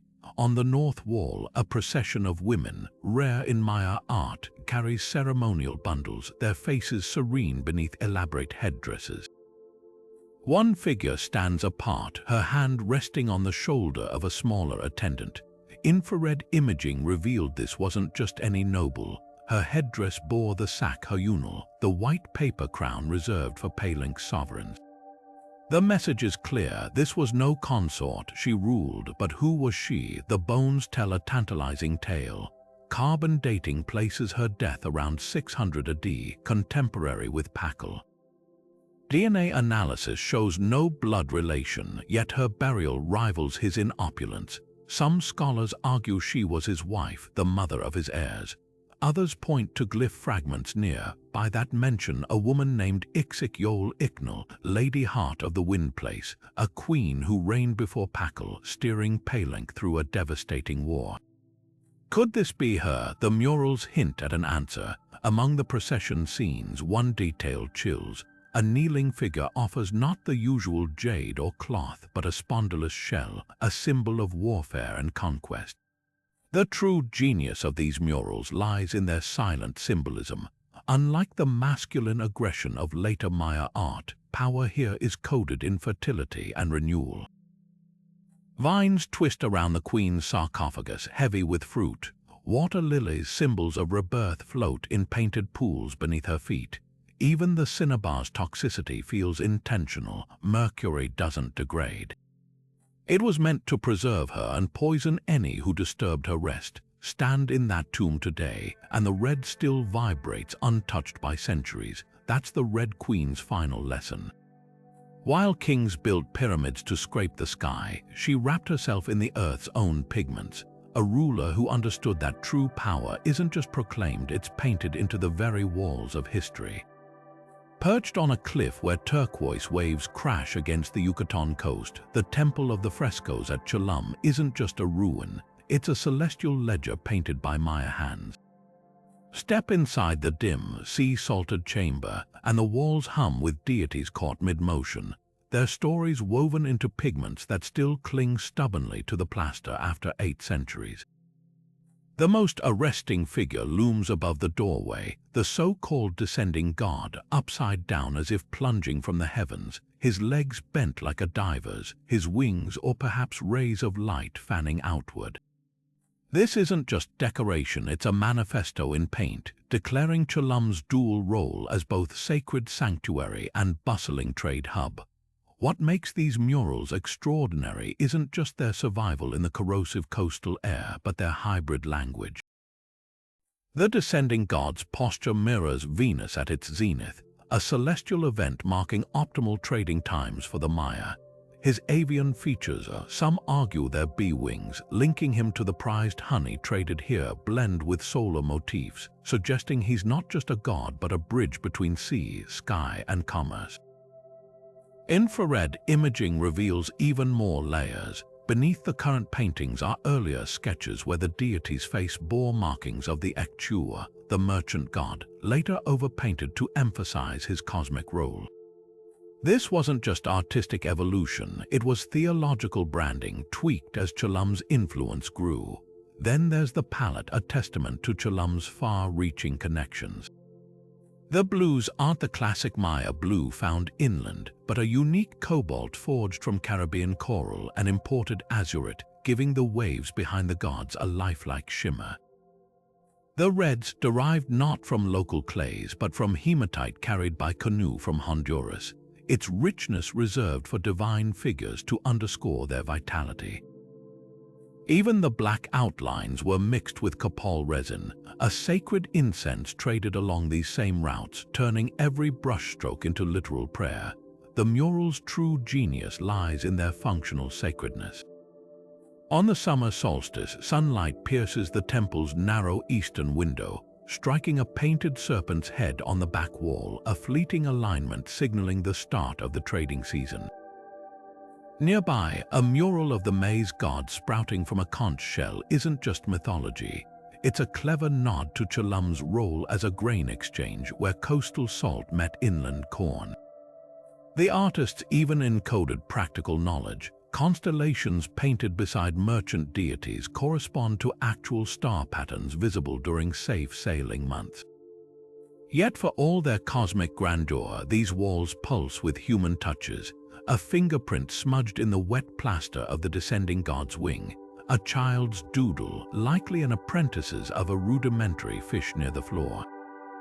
These whispers of individuality remind us that these weren't anonymous artisans, but people who balanced celestial precision with the messiness of life.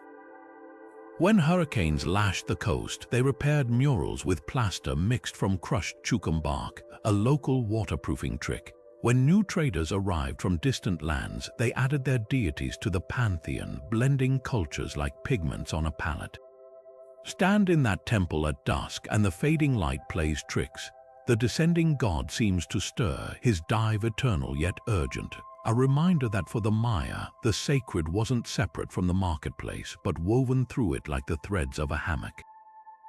The waves below still follow the same rhythms they did when these paints were fresh, carrying echoes of canoes laden with jade, cocoa, and stories waiting to be painted into the walls. In the golden age of Egypt's 18th dynasty, where the Nile's bounty fueled an empire's ambition, one man's tomb became a masterclass in the art of legacy. The tomb of Rekhmire isn't just a burial chamber, it's a sprawling documentary in pigment, a vizier's boast and a civilization's pride etched onto limestone. Rekhmire, the powerful governor of Thebes under Thutmose III, didn't just want eternity. He wanted you to see how he earned it. Step into his chapel tomb, and the west wall hits you first. A symphony of craftsmanship where sculptors chisel statues, goldsmiths beat precious ore, and potters spin clay into vessels, all under the vizier's watchful gaze. This isn't mere decoration, it's a manifesto of control, declaring that even the gods' gifts flowed through Rekhmire's hands. What sets these murals apart isn't just their precision, though the anatomical accuracy of a carpenter's flexed arm would impress Renaissance masters, but their editorial eye. Rekhmire's artists didn't glorify war or divine myth. They exalted administration. In one panel, scribes tally linen bolts while overseers brandish rods not in threat but as measuring tools, an ancient OSHA manual in paint. The vizier himself appears repeatedly, his kilt pleated to mathematical perfection, his posture a study in calm authority. Even the palette whispers hierarchy. Rekhmire's skin glows in the traditional reddish ochre of elite men, while foreign envoys, soon to bow before him, are painted the lighter yellow reserved for outsiders. Then comes the tribute scene, a geopolitical summit frozen in time. Nubians proffer giraffes with spotted hides so detailed you can count the patches. Syrians stagger under ingots of Asiatic copper, likely Cypriot given the era's trade routes. Keftiu, likely Cretan's present ornate writer shaped like bulls' heads, their swirling designs mirroring Knossos frescoes. This isn't just boasting, it's soft power. Each gift is labeled with its origin and quantity, transforming art into a tax register. Infrared imaging reveals deeper cunning. Some offerings were repainted, a leopard swapped for a more exotic panther, plain cedar upgraded to aromatic juniper, proof that even in eternity, Rekhmire's PR team was tweaking the narrative.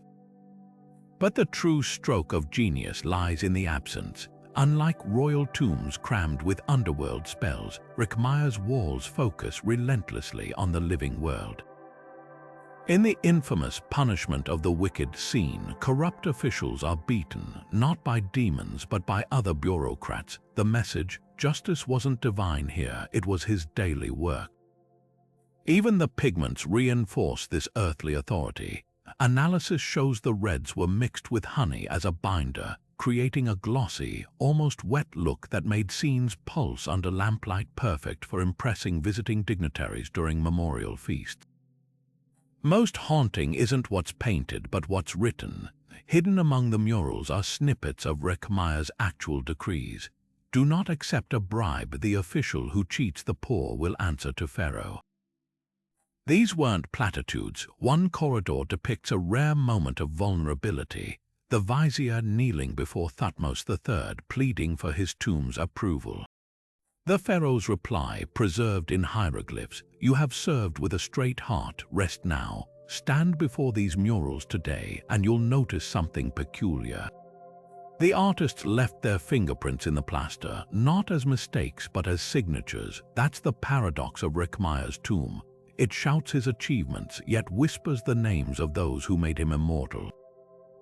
Perhaps that's the ultimate power play, ensuring even the humblest craftsman became part of his story. Hidden in the rugged mountains of Guerrero, where the air shimmers with heat and the scent of dry earth, the Lascaux Cave shelters some of the most enigmatic murals of the ancient Americas. These aren't mere pictographs, they're a cosmic vision in pigment, where Olmec artists painted their gods onto the living rock with such startling clarity that the figures seem to emerge from the stone itself. The central masterpiece dominates the cavern's ceiling, a towering figure seated on a jaguar throne, his body a vibrant emerald green, his eyes slitted like a serpent's piercing through the centuries. This isn't just a deity, it's a manifesto, a declaration that here, in this remote cave, the Olmec world's spiritual roots ran deep. What makes these murals extraordinary isn't just their age, dating back over 2,500 years, but their audacity. The Olmecs, often called Mesoamerica's mother culture, typically sculpted their gods in jade or basalt. Yet at Oxtititlan, they turned the cave into a canvas, using the rock's natural contours to give their paintings dimension. The jaguar deity's throne isn't flat, it follows the ceiling's curve, creating the illusion that the beast crouches overhead, ready to pounce. The artists exploited every fissure, and bulged stalactites became divine headdresses, mineral streaks transformed into rivers of blood or sacred sap. This wasn't just art, it was collaboration with the earth itself. The color palette alone tells a story of spiritual alchemy. The greens, ground from rare malachite traded from hundreds of miles away, symbolized fertility and the life-giving maize plant. The reds, derived from hematite, mirrored the iron-rich soils of Olmec heartlands, linking distant Guerrero to their Gulf Coast homeland. But the true revelation came when restorers analyzed the black outlines. They contained magnetite, a mineral the Olmecs associated with portals to the underworld. Every stroke wasn't just decoration, it was sacred technology meant to activate the cave as a conduit between worlds. Then there's the jaguar's duality. In one mural, the beast wears a headdress of corn stalks, its paws morphing into human hands that cradle a sprouting seed. Nearby, another depiction shows the same creature with fangs bared, claws sunk into a sacrificial victim. This wasn't contradiction, it was cosmic balance. The Olmecs saw the jaguar as both life-giver and death-bringer, ruler of rain and shadow. Infrared imaging reveals even deeper layers. Beneath the visible paintings are earlier, cruder sketches where the jaguar lacks its later agricultural traits. The artists were evolving their god in real time, perhaps reflecting shifts in climate or politics that made farming as vital as hunting. But the most haunting detail isn't on the ceiling, it's near the cave's entrance. A small, almost overlooked panel shows a procession of figures carrying bundles. At first glance, they resemble traders, but look closer, their bundles are swaddled infants offered to the jaguar deity. Unlike the Maya or Aztecs, the Olmecs left scant records of human sacrifice. Yet here, in these faded pigments, lies evidence of a practice later civilizations would amplify. The figures' faces are curiously serene, their postures reverent. Were these children viewed as seeds planted to ensure the earth's fertility? The cave's acoustics offer a clue. When chants echo off the painted walls, the jaguar's mouth becomes a resonant chamber, its growl reverberating through the stone. Today, the Oxtititlan murals face a silent threat. Condensation from visitors' breath fosters mold that eats at the pigments, yet even as they fade, their legacy erupts elsewhere. In the Maya stele of Palenque, in the Aztec sun, stone's jaguar warriors. even in modern Guerrero folk art where wooden masks still bear the deity's slitted eyes. These caves weren't just a sanctuary, they were a blueprint, a visual catechism that shaped Mesoamerica's spiritual imagination. When you stand beneath that jaguar throne, you're not just seeing art. You're witnessing the moment a civilization decided what their gods would look like, and in doing so gave them power to endure. Descending into the tomb of Seti I is like stepping inside a celestial clockwork. Every inch of its corridors and chambers pulses with the rhythms of the afterlife. The walls here don't just depict the underworld, they map it hour by hour, gate by gate, in a visual symphony of stars and serpents, gods and judgment. This is the Book of Gates, one of ancient Egypt's most elaborate guides to the hereafter, rendered in pigments so luminous they still glow under torchlight after 33 centuries. Start with the burial chamber's ceiling, where the heavens unfold in lapis lazuli and gold. A colossal figure of Nut, the sky goddess, stretches across the vault, her star-studded body arching over the sarcophagus below. But this isn't just decoration, it's astronomy. The stars aren't randomly scattered, they're plotted with precision, mirroring the night sky as it appeared during Seti's reign. Some scholars argue the positions align with specific dates, perhaps marking the pharaoh's birth or coronation. Others see a more practical purpose, a celestial map to help Seti's soul navigate the cosmos. The artists didn't stop there. Notice how Nut's toes and fingers brush the horizons, east and west, symbolizing her daily rebirth as she swallows the sun at dusk and gives birth to it at dawn. This ceiling isn't just art, it's a mechanism designed to keep the cosmic cycle turning for eternity. Then there's the Book of Gates itself, a sprawling narrative that wraps around the tomb like a sacred comic strip. Each hour of the night is a separate tableau showing Ra's solar bark journeying through the underworld's 12 regions. The detail is staggering. In the 5th hour, serpent demons coil around pillars of light, their scales rendered in alternating shades of green and black to suggest movement. In the 8th, the damned, their hearts heavier than Maat's feather, are devoured by a grotesque hybrid of crocodile, lion, and hippopotamus. But look closer, the damned aren't generic sinners. Their features and attire mark them as Libyans, Nubians, and other enemies of Egypt. This isn't just theology, it's political propaganda, a warning carved into the very fabric of the afterlife. What sets Seti's murals apart is their dimensionality. Unlike the flat profiles of earlier tombs, these figures turn. A guardian god's torso twists to face Ra's bark, his musculature shaded with delicate gradations of red ochre. The artists even used the wall's natural contours to create illusions. Stalactites become the jagged peaks of the underworld's mountains. Fissures transform into rivers of fire. Infrared scans reveal the secret, preliminary sketches in charcoal, their lines adjusted and readjusted until the perspectives were flawless. This was art as engineering, every stroke calculated to pull the viewer into the story. But the true masterpiece is the Hall of Truth, where Seti stands before Osiris for judgment. The scene crackles with tension. Seti's skin is the warm gold of divinity, but his posture slightly hunched, hands raised in supplication, betrays mortal vulnerability. Osiris looms in green-skinned majesty, his crook and flail crossed over his chest, yet his eyes seem almost kind. Between them, Anubis adjusts the scales, his jackal ears pricked with focus. The heart weighed here isn't just Seti's, it's yours. The artists embedded a mirroring trick. The mural's perspective aligns with the tomb's entrance, so approaching visitors see their own reflection in the polished floor, momentarily stepping into Seti's role. This wasn't just a depiction of judgment, it was an invitation to confront morality itself. Yet for all its grandeur, the tomb whispers its most human secrets in the margins. In a side chamber, crude sketches likely by apprentices show a cat drinking from a bowl, a worker scratching his head in confusion. These weren't mistakes preserved by chance, they were left there perhaps as inside jokes or humble signatures. Even Seti's artists, for all their skill, couldn't resist leaving traces of their humanity amid the divine. The pigments tell their own story.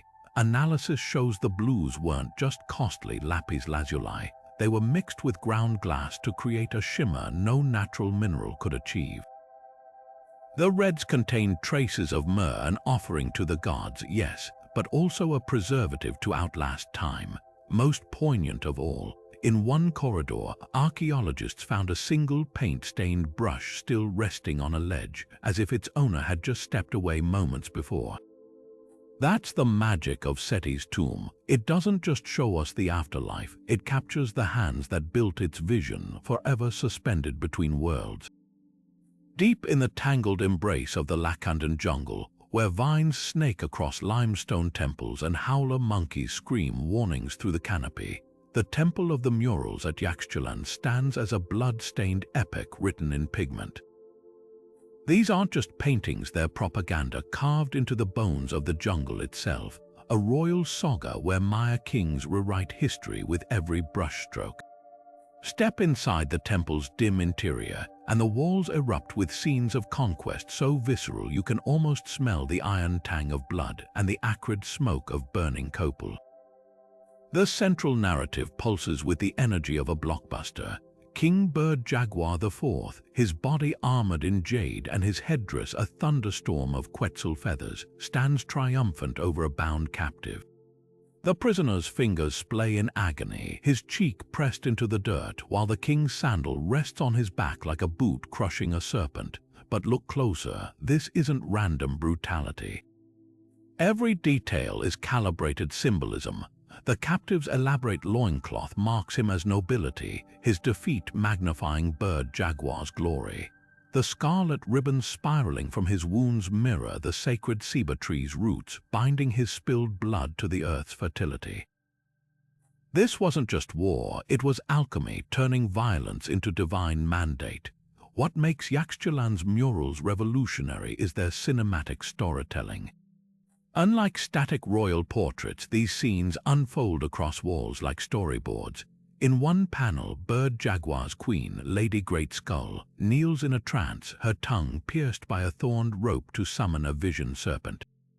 The very next mural shows that serpent coiling from the bloodletting bowl, its gaping maw disgorging an ancestral warrior who blesses the king's upcoming campaign. Cause and effect painted in sacred chronology, a divine endorsement manufactured through ritual and pigment. The palette itself whispers of calculated terror. The infamous Maya blue, derived from rare palagoscite clay, wasn't just durable, it was deliberate. Analysis reveals it was mixed with indigo in rituals where the pigment itself was activated by chanting priests. When applied to the warriors' shields, it didn't just depict battle, it enchanted it. Even the reds held meaning. While some captives bleed lifelike crimson, others ooze unnatural purple. A blend of hematite and mollusk dye reserved for royal blood, visually segregating noble from commoner even in defeat. Yet beneath the bravado lies vulnerability. Infrared imaging exposed something startling. Beneath Bird Jaguar's triumphant scenes are erased murals showing his father's humiliating defeats. The artists didn't just paint over history, they scraped the plaster clean, erasing failures before repurposing the walls for their new narrative. Even the materials betray anxiety. The plaster was mixed with sap from the chickasapot tree, a binder so strong it could withstand jungle humidity, as if the king feared his legacy might dissolve like morning mist. The most haunting detail isn't the gore but the gaps. Amidst the conquests, a single mural shows Bird Jaguar as a child, his hand clasped in his mother's grip. She offers him a tiny jaguar helmet, not a toy but a prophecy. The artist left her face unfinished, the plaster rough where her features should be. Was this an oversight? Or a silent protest against the bloodshed she set in motion? The temple doesn't answer. It just watches, its walls still sticky with the ghosts of stories we're only beginning to decipher. Climbing down into the tomb of Ramesses VI, the air grows thick with the weight of centuries, and then your torchlight catches the ceiling. Suddenly, you're not underground anymore. You're adrift in the cosmos, floating beneath a sea of golden stars and serpentine deities, every inch plastered with the most elaborate celestial map the ancient world ever produced. This isn't just decoration, it's a functioning guide to the afterlife, a painted clockwork tracking Ra's perilous journey through the 12 hours of night. The ceiling splits into two parallel registers, upper and lower, like a divine spreadsheet. Above, constellations strut as animal-headed gods, a bull for Taurus, a crocodile for Draco, a falcon for Orion. Below, Ra's solar bark glides through the Jewat, the underworld's shadowy rivers, each hour marked by towering gates guarded by knife-wielding demons. What sets Ramesses' tomb apart isn't just the precision, but the interactivity. This was less like a mural and more like an ancient GPS for the soul.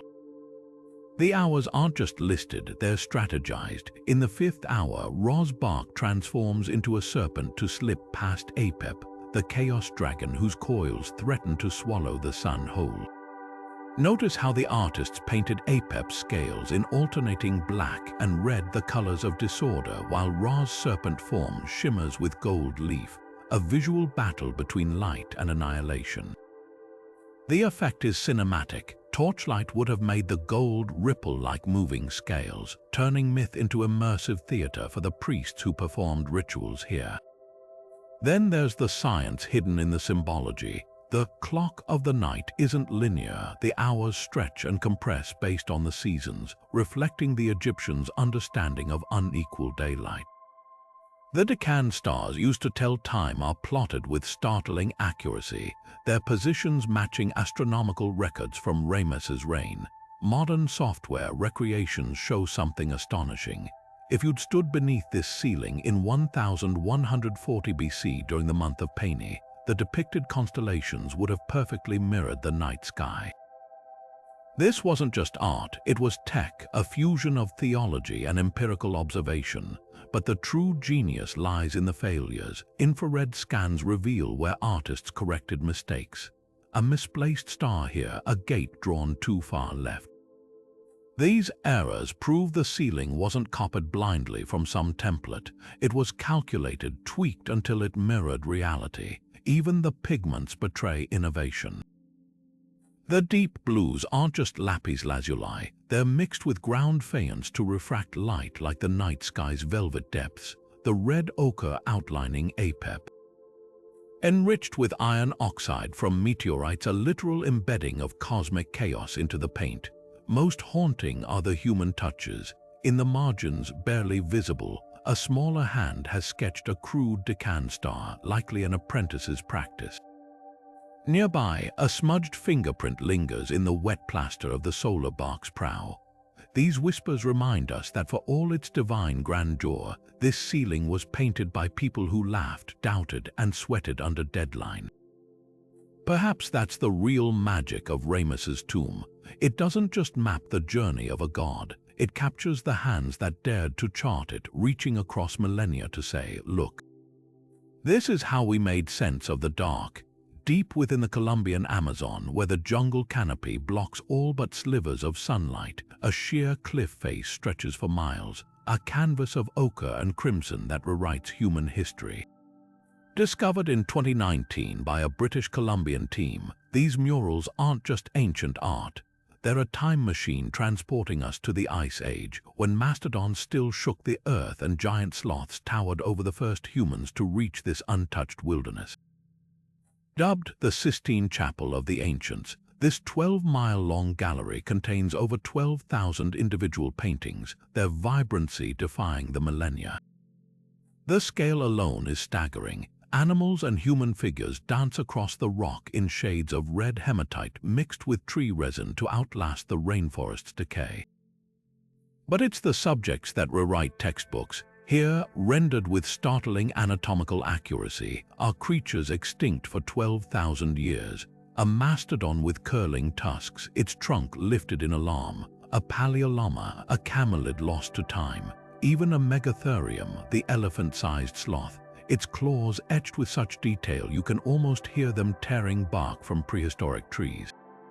These aren't stylized symbols, they're eyewitness accounts. The artists didn't just imagine these beasts, they lived alongside them, capturing their movements with the precision of hunters who knew every muscle and sinew. What makes these murals revolutionary isn't just their age, but their storytelling. Scenes unfold like prehistoric documentaries. In one panel, a group of tiny human figures flee a charging giant sloth, their arms raised in terror. Nearby, a hunter hurls a spear at a mastodon, its trajectory painted as a red streak, one of the earliest examples of motion depicted in art. The compositions crackle with energy, suggesting these weren't static records but teaching tools, instructions for survival passed down generations. Infrared dating of the pigments places some images at least 12,500 years old, pushing back human settlement in the Amazon by millennia. Yet the true genius lies in the palette's secrets. The red hues derived from iron-rich clays vary slightly between panels, lighter ochres for dawn hunts, deeper crimsons for ritual scenes. Analysis revealed traces of beeswax mixed into the pigments, a waterproofing technique that helped the art survive the Amazon's relentless humidity. Even the brushstrokes whisper clues. Some figures were dabbed with fingertips, others outlined with fibrous twigs chewed into bristles. The artists didn't just paint, they engineered their work to endure. But the most haunting images aren't the megafauna, they're the people. Stick figure shamans with elongated limbs dance beneath hallucinogenic vines, their arms morphing into serpent shapes. A woman gives birth surrounded by towering beasts, her body arched in a universal curve of pain and power. These murals don't just show a world, they feel it, the fear, the awe, the sacred interplay between humans and a wilderness we've only begun to understand. As drones continue mapping the site, new panels emerge daily, each one a puzzle piece in the untold epic of the America's first artists. Unlike the caves of Lascaux or the tombs of Egypt, these murals weren't hidden away. They were painted where the whole jungle could see them, a testament shouted across time. We were here, we witnessed, remember us. Stepping into the tomb of Nefertari is like walking through the doorway of a dream, one where time hasn't faded, the brilliance of a love story painted in lapis lazuli, ochre, and gold. The walls here aren't just decorated, they're alive, pulsing with hues so vibrant, they defy the 3,000 years that separate us from the queen who once ruled hearts as much as she did history. Known as the Sistine Chapel of ancient Egypt, this tomb isn't merely a burial chamber, it's a masterpiece of intimacy where every brushstroke whispers devotion to a woman whose beauty and grace were immortalized in pigment. The first thing that strikes you is the color. Unlike the somber, formal tones of royal tombs, Nefertari's walls bloom with warmth. Her skin, rendered in delicate washes of golden ochre, glows against the deep cobalt of her headdress, a shade derived from precious lapis lazuli hauled across deserts from Afghanistan. The artists didn't just paint her, they bathed her in light. In one scene, she stands before Osiris, her diaphanous linen gown painted with such delicate strokes you can almost feel the fabric ripple as she moves.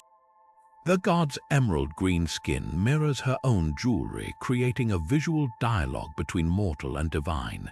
This wasn't just art, it was alchemy, turning stone into a mirror of eternity.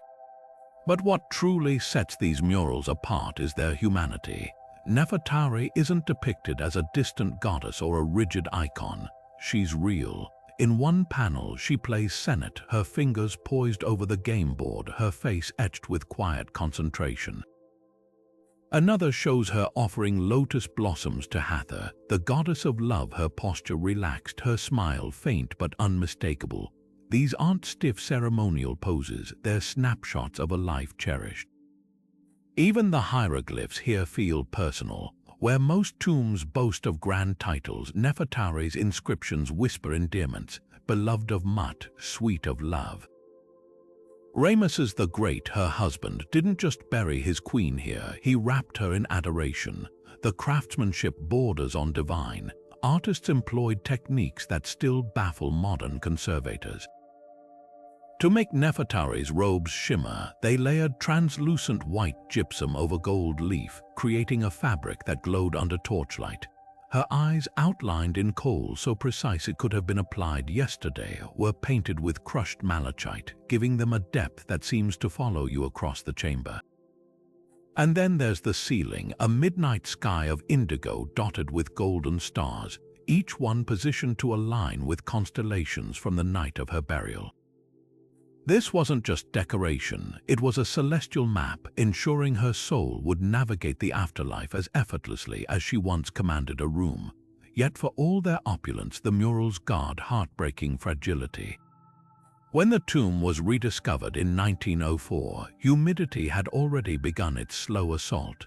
Parts of the plaster crumbled at a touch, taking pigments with them.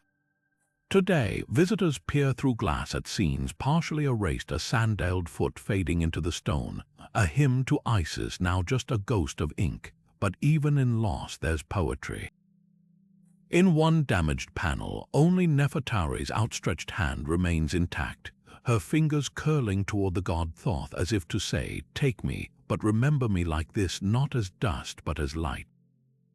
Stand in that chamber today and you'll notice something extraordinary. The colors shift with the angle of your gaze. The blues deepen, the golds ignite, and for a fleeting moment, Nefertari isn't a relic of history. She's a woman preserved in the prime of her grace, her laughter echoing through the ages, her story written not on papyrus but in the very air between pigment and stone.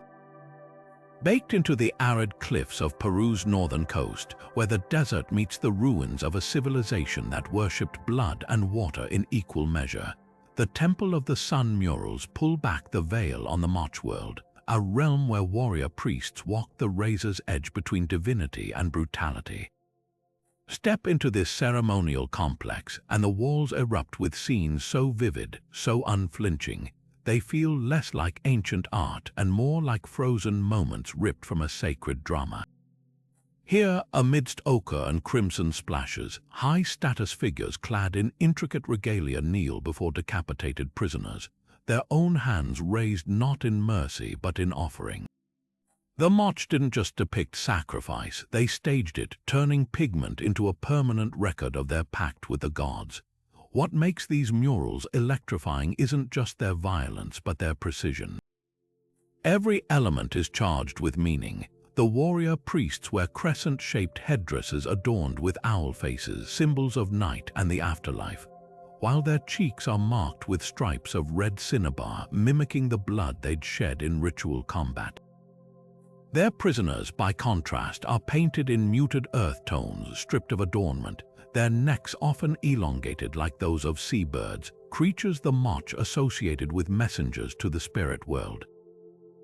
This wasn't random cruelty, it was theater, a carefully choreographed performance where every hue, every posture reinforced the hierarchy between the blessed and the doomed.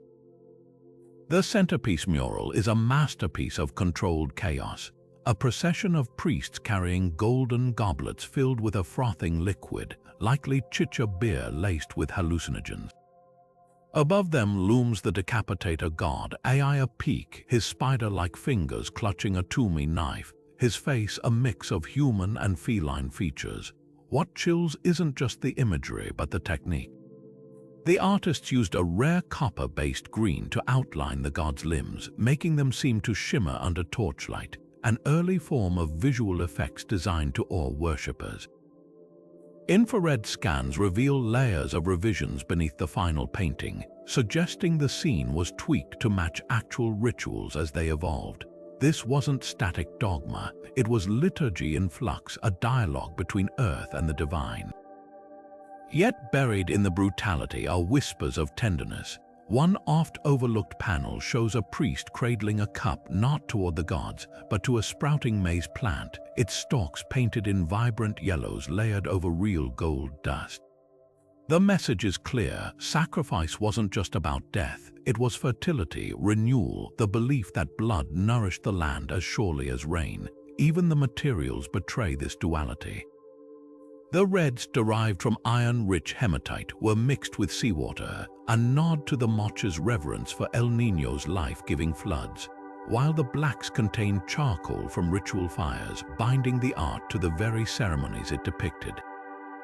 The greatest mystery lies in the mural's silent witnesses. Scattered among the grand scenes are tiny handprints, some no larger than a child's, pressed into the plaster near the floor. Were they apprentices, initiates, or perhaps the condemned, leaving their mark before joining the spectacle? We'll never know. That's the paradox of the Temple of the Sun. Its walls scream power and piety, yet the softest touches, a smudged fingerprint, a painter's correction, remind us that behind every god and victim stood human hands, shaping a world where art and ritual were one and the same. The tomb of Mena welcomes you not with gods or glory, but with the rhythmic beauty of a working field at harvest time. Here, in this 18th dynasty masterpiece, the walls don't boast of battles or the afterlife. They sing the sacred poetry of sowing and reaping, capturing Egyptian rural life with such vivid detail you can almost hear the rustle of ripe grain and feel the sun's heat on the laborers' backs. Mena, a mid-level scribe overseeing agricultural estates, chose to spend eternity surrounded not by cosmic maps, but by the very dirt and sweat that fueled the empire's breadbasket. Take the West Wall's harvest scene, a symphony of motion frozen in pigment. Men in loincloths swing wooden sickles with practiced precision, their muscles straining as they cut neat swaths through golden barley. Behind them, women gather the stalks into sheaves, their postures bent but faces alive with chatter. Notice the children darting between rows, collecting fallen ears in baskets slung over their shoulders, no detail too small to escape the artist's eye. This isn't idealized labor, it's observed labor. Infrared scans reveal something extraordinary. Beneath the finished painting are grid lines and sketched corrections where proportions were adjusted, proof that real fieldworkers posed for these scenes, their movements studied like royal ceremonies. The palette itself tells a story of agricultural devotion. The yellows ground from local osher mixed with egg binder mimic the exact hue of Nile-flooded soil. The greens, derived from malachite, shift subtly from emerald in young shoots to olive in mature crops, tracking the growing season's passage. But the true marvel is the red used for the workers' sunburnt skin. Unlike the dignified pink ochre reserved for elites, this pigment contains iron oxides from the very fields Mena supervised, binding the art to the land it celebrates. Yet these murals aren't just records, they're rituals. In one panel, Mena stands inspecting a grain tally while an offering table overflows with produce. Above him, hieroglyphs whisper the deeper truth: all you give returns 100-fold. This was sympathetic magic, ensuring eternal abundance. Even the pests play their part. A playful vignette shows boys shooing birds from the harvest, but look closer. The species depicted, quail, lapwings, align with the agricultural calendar, their arrival marking specific phases of planting. The artists encoded farming wisdom into art, turning the tomb into a farmer's almanac for eternity. Most poignant are the hidden stories. Beneath a scene of oxen plowing, faint outlines show an earlier version where the beast stumbled, an error painted over but still visible in raking light. Nearby, fingerprints linger in the plaster near a brewer's vat, perhaps left by an artist who'd worked those same vats in life. These flaws remind us that for all its sacred purpose, this tomb pulses with human hands and humble toil. Stand before these murals today, and you'll spot something modern farmers would recognize instantly: the exact angle of a scythe swing, the way a winnower tosses chaff to catch the wind. That's Mena's gift to history, not another monument to pharaohs, but a love letter to the calloused hands that fed them. The murals of Tamuin stretch across the ruins like a living serpent, coiled, vibrant, and pulsing with the rhythm of an almost forgotten world. Here, in the heart of Mexico's Huastec region, the walls don't just depict deities, they breathe with them. the Huastec civilization, a cultural outlier among Mesoamerican societies, left behind a visual language so distinct it feels like stepping into a dream where the rules of the familiar no longer apply. At the center of this painted cosmos slithers Quetzalcoatl, but not as the feathered serpent of Aztec lore here. He is Quetzalcoatl, the wind serpent, his sinuous body twisting through scenes of creation and decay, his scales rendered in a hypnotic dance of red ochre and powdered jadate.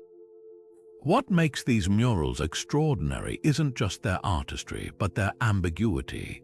The Huastec worshipped fertility in all its messy, chaotic forms, and their gods reflect that duality. One panel shows a serpent coiled around a flowering tree, its mouth gaping to release a stream of water. But look closer. The water is dotted with skeletal fish, a reminder that life and death share the same current. Another mural depicts a deity with both male and female attributes, their body painted half in the deep crimson of menstrual blood, half in the pale yellow of ripe corn. This wasn't just symbolism, it was theology written in pigment, a belief system where boundaries between genders, elements, and even species blurred into irrelevance. The technique itself is a rebellion against Mesoamerican norms. While Mayan and Aztec artists favored crisp outlines, the Huastec murals flow. Serpents melt into vines, vines into rivers, rivers into the robes of deities, all without a single hard edge. The effect isn't just visual, it's kinetic. Torchlight would have made the undulating forms seem to writhe, transforming static walls into a living liturgy. Archaeologists found traces of mica dust in the pigments, meaning these murals didn't just reflect light, they caught it, scattering glimmers like sunlight on a storm-swollen river. Yet beneath the beauty lies a darker thread.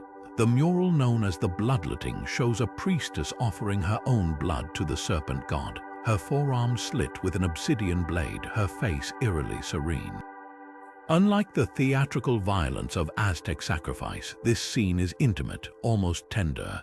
The blood doesn't arc dramatically, it trickles into a ceramic bowl shaped like a womb, where it mixes with rainwater to become sacred sap. Infrared analysis revealed something even more startling. The red pigment here contains actual hemoglobin, likely from ritual offerings, baked into the paint as a literal fusion of art and devotion. The true mystery of Tamuan, though, isn't what's painted, it's what's missing. The Huastec left no codices, no grand stelae boasting of kings. Their history is written solely in these murals, and even then, half faded by humidity and time. In one corner, a patch of plaster shows the ghostly outline of a goddess, her features erased except for one piercing eye. Was this deliberate destruction? The work of conquerors or simply time's indifference? The answer might lie in the mural's most haunting detail. A handprint, small and delicate, pressed into the wet pigment near the serpent's tail. Not an artist's mark, but a worshipper's a final plea, or perhaps a promise. We were here, we believed, remember us. Deep in the shadowed corridors of Thebes, the tomb of Userhat stands as a vibrant instruction manual for the dead, a masterpiece of color and code where every brushstroke holds the weight of eternity. Unlike the grand royal tombs of pharaohs, this is the burial place of a scribe, a man whose job in life was to record truth and whose afterlife now depended on the very spells he once copied. Here, the Book of the Dead isn't just inscribed on papyrus, it explodes across the walls in vivid tableaus, transforming the chamber into a sacred cheat sheet for surviving the underworld's gauntlet. The first thing that strikes you is the sheer clarity of the imagery. In the Judgment Hall scene, Userhat stands before Osiris, his heart weighed against Mat's feather on golden scales. But look closer, this isn't some stiff ceremonial pose. The artist painted the moment just as the scales balance, Userhat's toes curling in the dirt with tension, the feather quivering as if caught in a breeze. Even the demon Ammit, lurking hungrily beneath the scales, is rendered with unsettling realism, her crocodile jaws slightly parted, her lioness muscles coiled. This wasn't just art, it was legal counsel, a visual guide to passing the ultimate test. What makes these murals revolutionary is their interactivity. Each spell is paired with an illustration so precise, it functions like an ancient infographic. Spell 125, for avoiding deceit in the underworld, shows Userhat's mouth being ritually cleansed by Anubis, the black ink of the jackal god's fingers contrasting with the scribe's golden skin. The hieroglyphs don't just recite the incantation, they flow into the image, curling around Anubis's arms like smoke, as if the words themselves are part of the ritual. Infrared scans reveal an even smarter layer, faint red guide lines beneath the paint, proving the artists carefully mapped each scene to align with the tomb's architecture, turning walls into portals.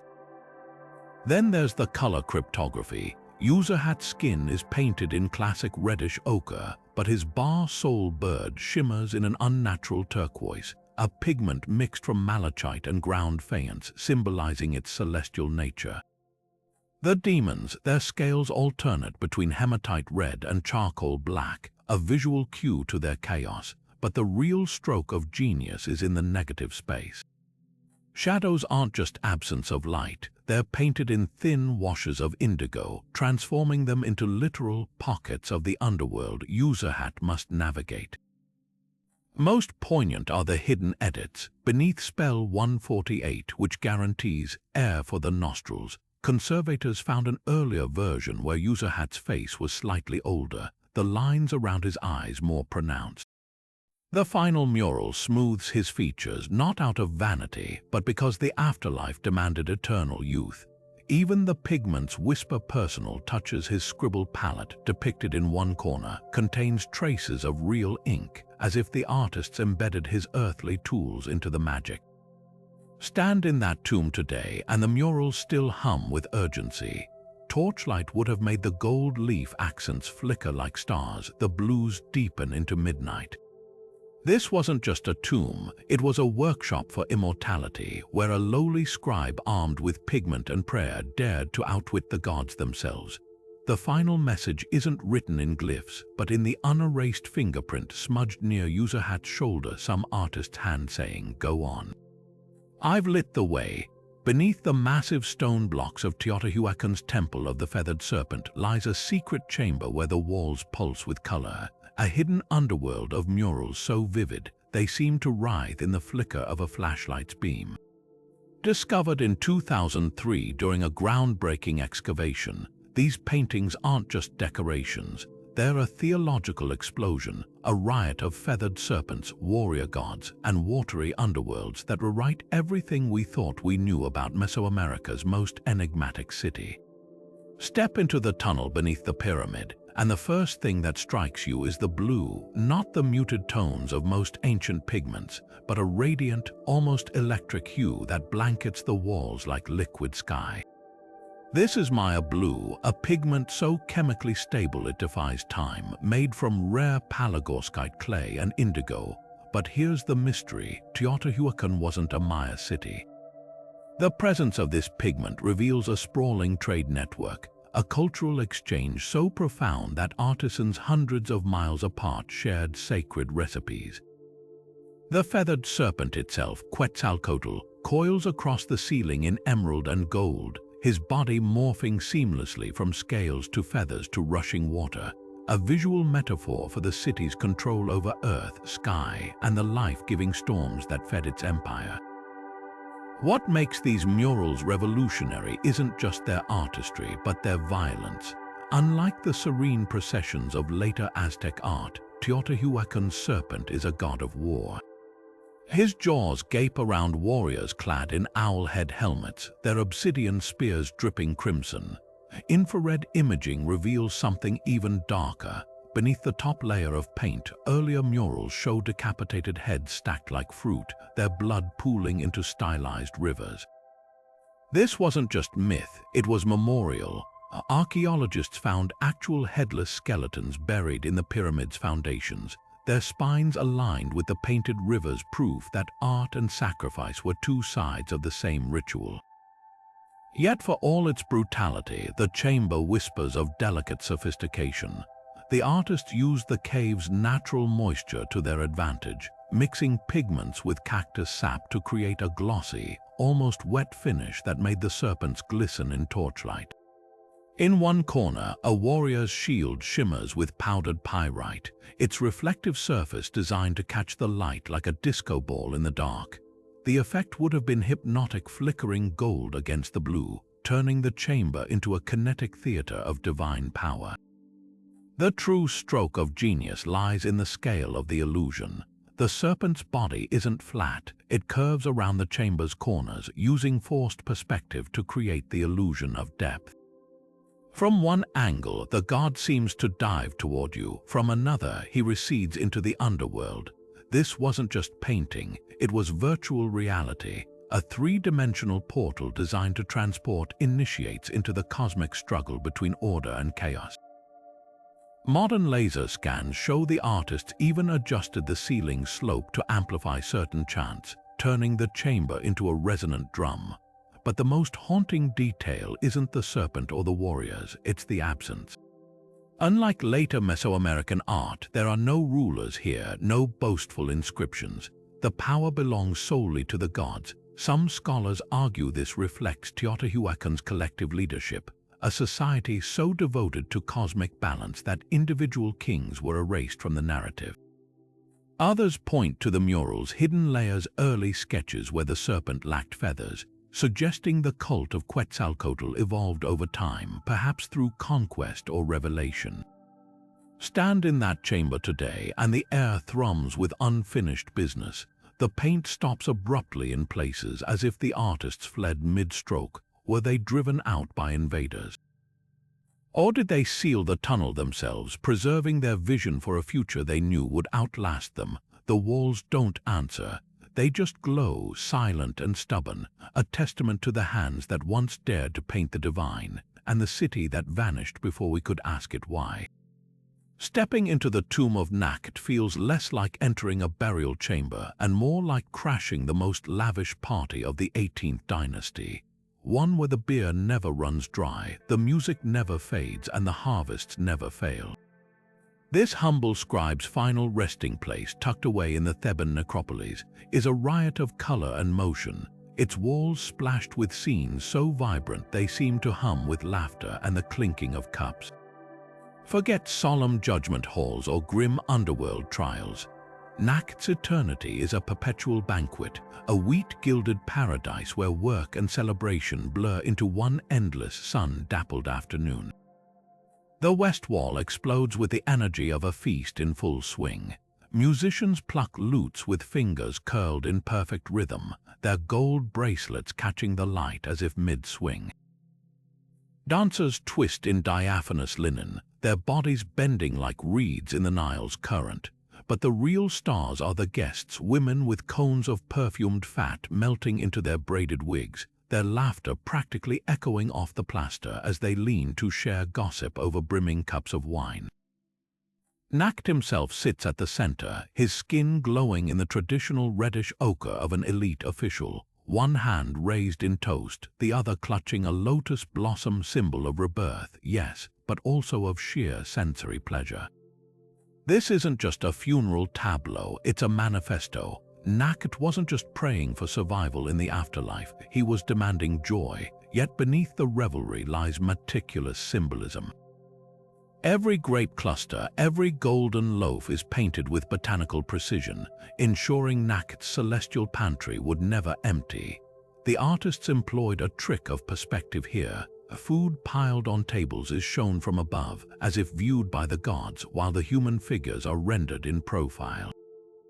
It's a visual contract, mortal effort below, divine abundance above. Even the materials whisper intentionality. The rich yellows of the bread aren't just ochre. They're mixed with ground limestone to mimic the glow of grain under the Egyptian sun, while the wine's deep rouge contains traces of real grape sediment, binding the art to the earthly pleasures it depicts. Then there's the harvest scene, where the tomb's energy shifts from celebration to sacred labor.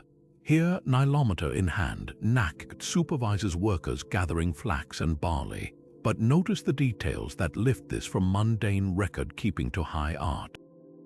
A young boy scrambles up a palm tree to knock down dates, his body coiled with kinetic energy.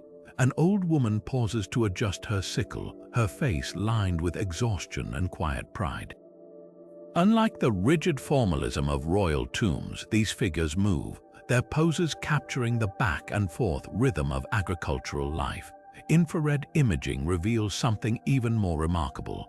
Beneath the finished paintings are charcoal sketches where proportions were adjusted, proof that real farmers modeled for these scenes, their movements studied as closely as any pharaoh's grand procession. The true stroke of genius is in the palette's duality. The fields shimmer in malachite greens layered over yellow ochre, creating the illusion of sunlight filtering through crops, a technique impressionists would rediscover millennia later. But the underworld intrudes subtly. Shadows aren't just absent light, they're painted in thin washes of indigo, transforming them into fertile darkness, the fertile black soil of the Nile's flood. This isn't just farming, it's alchemy where labor becomes prayer and earth becomes eternity. Most haunting are the erased layers. Near the tomb's entrance, conservators found traces of an earlier mural, one where Nakht's wife, Toy, stood taller, her role more prominent. The final version shrinks her slightly, her once bold gestures softened. Was this societal shift or personal grief? The answer might lie in the banquet's quietest corner, where Toy offers her husband a slender cup. Her fingers brushes in the plaster, a touch so intimate it feels stolen, a private moment smuggled into the divine. Stand in Nakht's tomb at golden hour and the magic reveals itself. Sunlight slants through the entrance, setting the wheat fields ablaze and making the wine cups glow like rubies. For a fleeting moment, the paintings breathe, not as records of the dead, but as invitations to the living. That's Nakht's real legacy. In a world obsessed with preparing for death, he dared to paint a heaven worth living for. Beneath the swampy lowlands of Mexico's Gulf Coast, where the air hums with cicadas and the scent of wet earth clings to everything, the Olmecs buried a secret so stunning it wouldn't see daylight again for 3,000 years.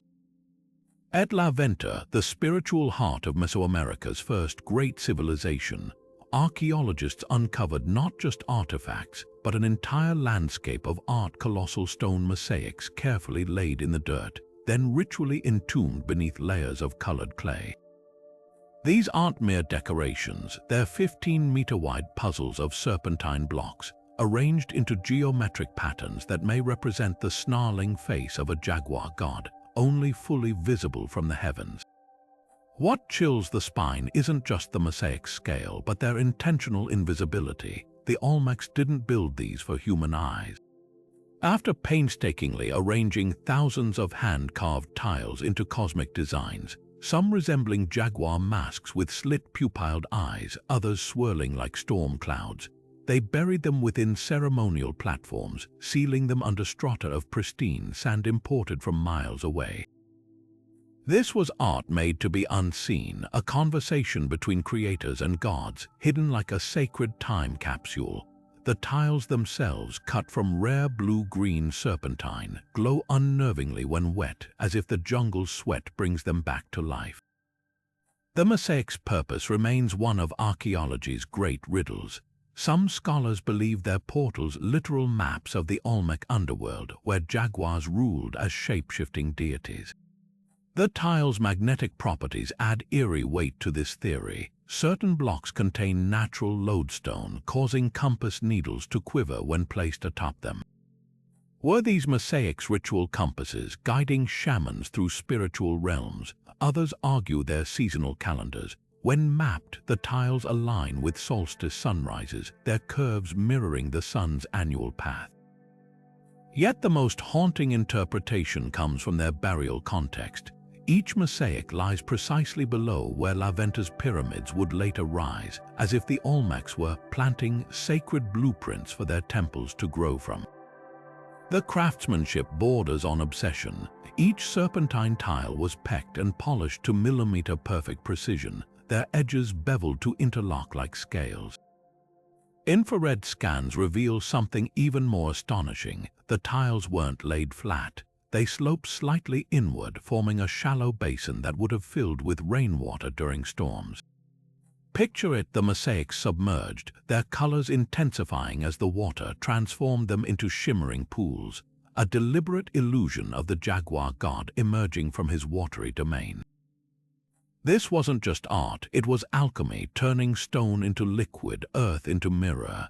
Yet the mosaic's true power lies in their sacrifice. The Olmecs didn't just bury these masterpieces, they killed them.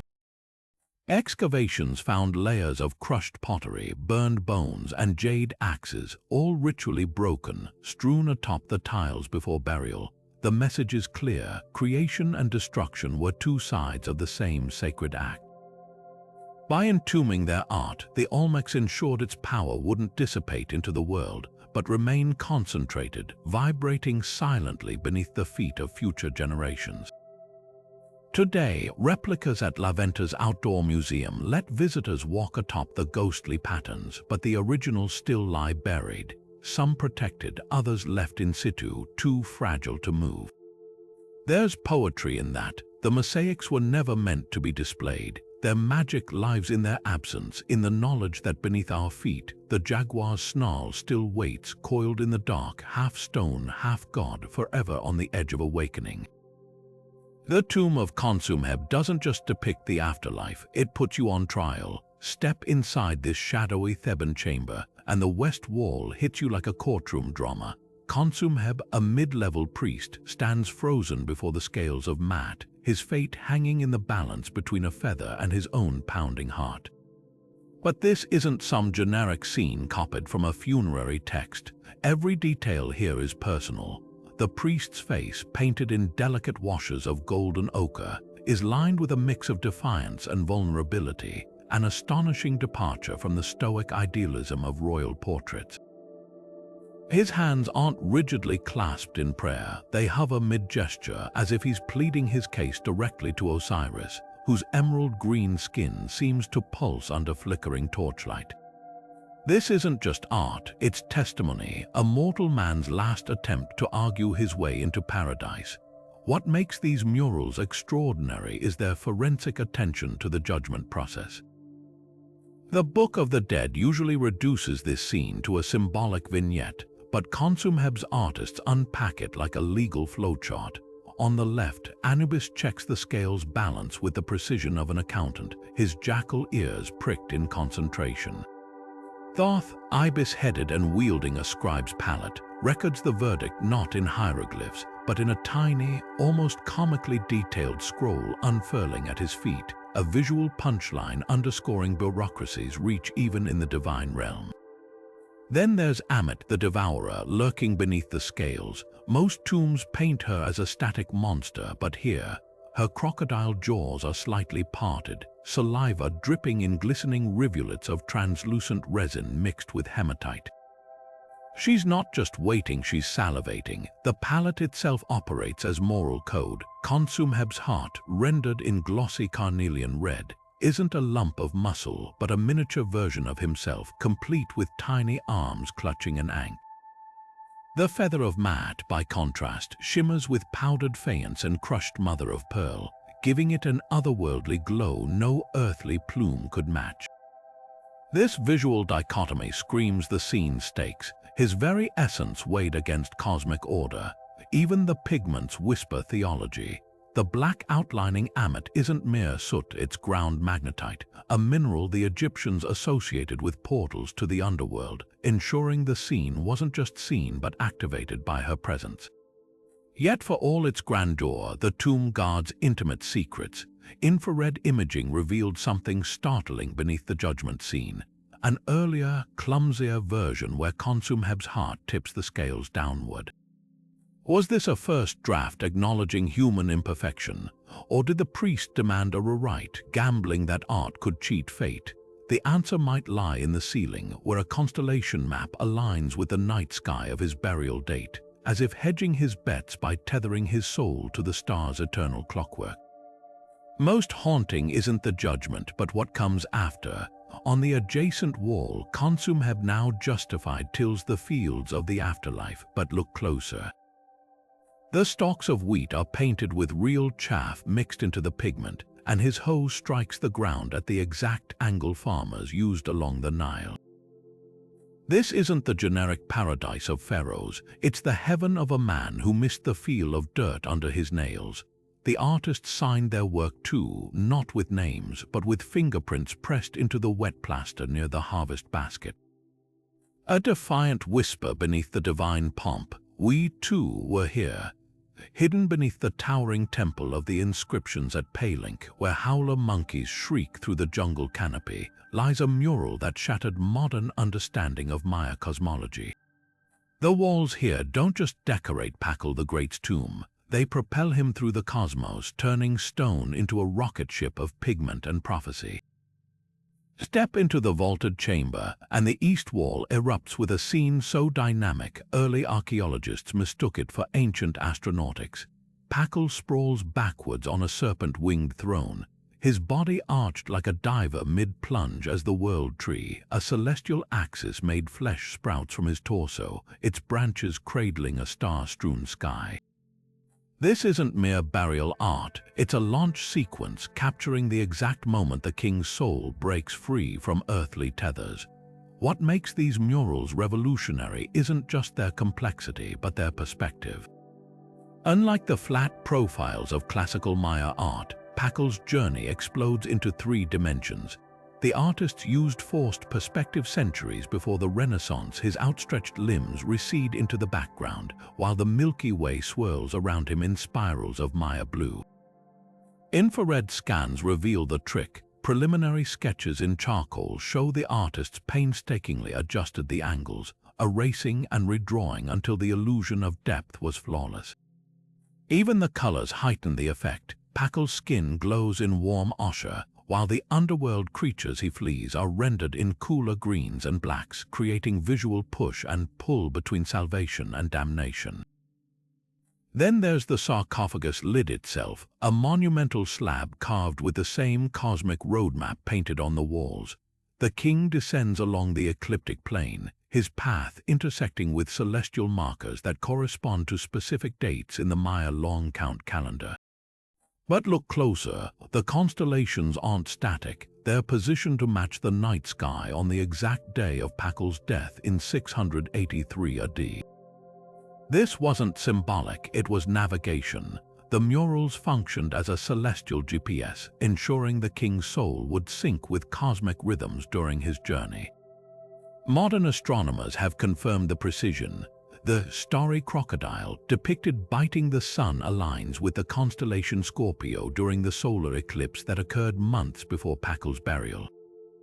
The palette whispers secrets of divine alchemy. The famous Maya blue here isn't the standard formula, it's laced with mica flakes, making the heavens shimmer under torchlight like actual stars. Pakal's jade ornaments are outlined in malachite so vivid, Spanish colonial records accused the Maya of stealing emeralds from the gods, but the true stroke of genius lies in the negative space. The black background isn't empty, it's layered with charcoal mixed with copal resin, creating a velvety darkness that seems to swallow light. When torches were lit during rituals, the effect would have been cinematic, Pakal appearing to move as shadows flickered across the relief, his stone cosmos coming alive. Most haunting are the erased narratives. Multispectral imaging shows earlier murals beneath the final layer, drafts where Pakal's journey took a darker turn. In one deleted scene, the king struggles against a bat-winged death god, his face contorted in effort. The final version replaces strife with serenity, painting Pakal as effortlessly transcendent. Was this political revisionism or a son's loving edit to his father's legacy?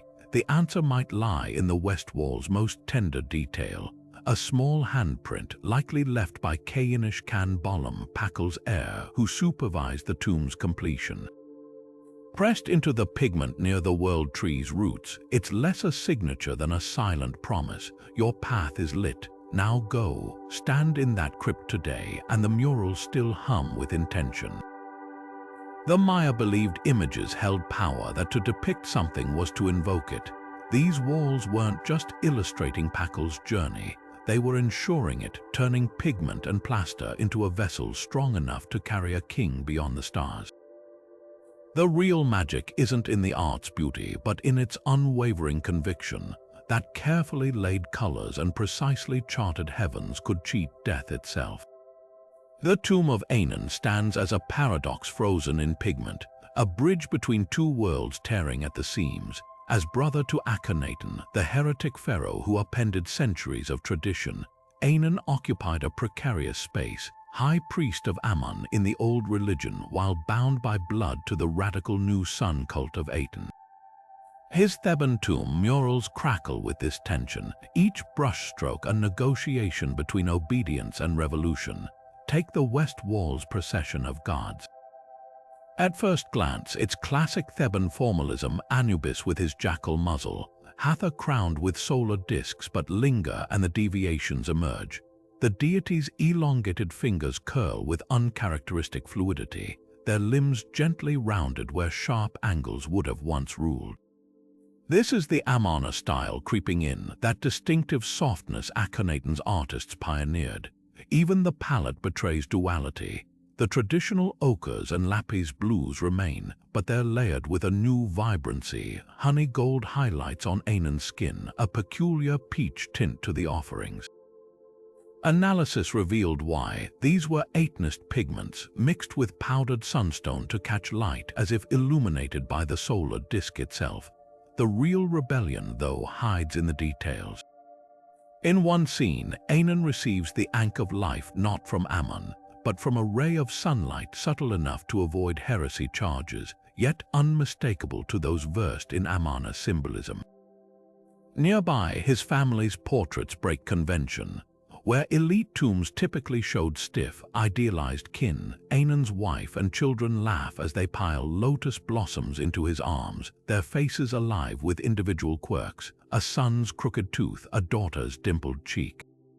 This intimacy wasn't just artistic flair, it was a quiet manifesto.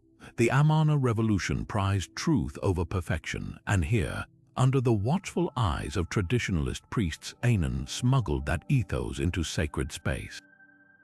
Yet the tomb's most telling moment is one of absence. The ceiling star map, a staple of elite burials, shows the night sky, but with the constellation Orion deliberately faded. In Egyptian cosmology, Orion represented Osiris, lord of the underworld and Amun's ally. Its erasure whispers what texts confirm. Anan, ever the diplomat, balanced loyalty to his brother's monotheism with survival in a polytheistic power structure. Stand before these murals today and you'll spot fingerprints in the plaster, not accidents but signatures. The artists knew they were painting a tightrope. Every stroke had to placate Theban traditionalists while honoring a pharaoh who'd banned their gods. That's Anan's true legacy, not a tomb of conflict, but a masterpiece of threading the impossible, proving even revolutions leave room for those who dare to blend. Beyond the famed Mogao caves, where the Silk Road once hummed with the footsteps of pilgrims and merchants, lies a lesser-known marvel, the 1,000 Buddha grottos of Dunhuang. Here, in these wind-scoured cliffs, the walls tell a story not just of Buddhism, but of a cultural melting pot where Persian motifs danced with Indian deities and Chinese imperial grandeur. Step inside Cave 465, and you're greeted by a celestial assembly unlike anything in orthodox Buddhist art. Bodhisattvas with facial features borrowed from Sogdian traders, their almond eyes and curled mustaches framing serene smiles, while apsaras flutter above them with scarves that swirl like Tang dynasty silk. This isn't just religious art, it's a passport stamped by every civilization that trekked across the Taklamakan. What makes these murals extraordinary is their layered spirituality. In Cave 294, a scene of the Buddha's enlightenment unfolds beneath a canopy of vines straight from Hellenistic art, a legacy of Alexander the Great's long-lost colonies. The Buddha himself sits not on a lotus but a Greco-Roman cline, his robes draped like a toga. Yet the artists didn't stop at mere borrowing, they remixed traditions. The halo behind his head, it's not the usual golden disc, but a radiating sunburst of lapis lazuli blue, its rays shaped like flames from Zoroastrian fire altars. This was theology as collage, each brushstroke a negotiation between faiths. The palette itself is a trade ledger in pigment. The deep purples came from Afghan grapes crushed into wine-based dyes, the silvers from Persian coin dust smuggled east by Sogdian caravans. But the real alchemy lies in the whites. Unlike Mogao's chalky hues, these murals use ground oyster shells hauled from the South China Sea, proof that Dunhuang's artists had access to maritime trade routes centuries before the Tang dynasty officially opened them. Even the brushes tell a global story, some made from Siberian squirrel hair, others from Tibetan yak tail, each lending a different stroke to the sacred narratives. Yet for all their cosmopolitan flair, these caves guard intimate secrets. In Cave 481, infrared imaging revealed a startling underlayer paintings of Nestorian Christian crosses beneath the Buddhist motifs. Were these early experiments in interfaith art, or evidence of a forgotten community who worshipped here before the grottos were reconsecrated? The walls keep their silence. But one detail speaks volumes, a tiny scratched inscription in Syriac near a bodhisattva's foot, reading, "Yahweh protects," a whisper of the Silk Road's spiritual free-for-all. The true genius of these murals lies in their functional multiculturalism. In Cave 158, the Buddha's parinirvana is depicted with Central Asian mourners slashing their faces in the steppe tradition, while Han Chinese scholars wail in Confucian propriety. The artists didn't just tolerate these differences, they celebrated them, turning doctrinal diversity into divine harmony. Even the cave's acoustics played a role. Chanting in Sogdian reverberates differently than Sanskrit here, as if the rock itself acknowledges every tongue as sacred. Stand before these walls today, and the colors still vibrate with urgency, not just as art but as a manifesto. In an age of borders and dogmas, Dunhuang's forgotten caves scream across the centuries. Belief was never meant to have a single face. It was, and is, 1,000 hands painting the same sky. Deep in the stifling heat of Thebes' necropolis, where the air hangs thick with the dust of centuries, the tomb of Senefer greets visitors with an unexpected burst of life, a ceiling that doesn't just depict paradise but drowns you in it. Step into the chamber known as the Tomb of the Vines, and you're instantly enveloped by a swirling canopy of grapevines so lush, so achingly three-dimensional, you'll catch yourself reaching up to pluck the fruit. This isn't mere decoration, it's a masterclass in sacred illusionism where flaking plaster and faded pigments transform into a living arbor, heavy with clusters of purple grapes, their skins rendered in translucent layers of hematite and manganese that catch the light like polished amethyst. What makes these murals revolutionary isn't just their beauty, it's their audacity. Senefer, the mayor of Thebes under Amenhotep II, wasn't a pharaoh. Yet his tomb's ceiling rivals royal burials in complexity. Every tendril, every leaf was painted freehand without grid lines or stencils by artists who understood botany as intimately as theology. The vines twist and overlap with botanical precision, broad leaves shading younger shoots, tendrils curling around invisible trellises creating a dizzying trompe-l'oeil effect. Modern conservators discovered why. The artists sketched preliminary outlines in beer, a medium that evaporated cleanly, leaving no trace but allowing for fluid, organic corrections. This was nature worship made manifest, a vineyard frozen at peak ripeness for eternity. But here's the twist, those grapes aren't just symbols of abundance.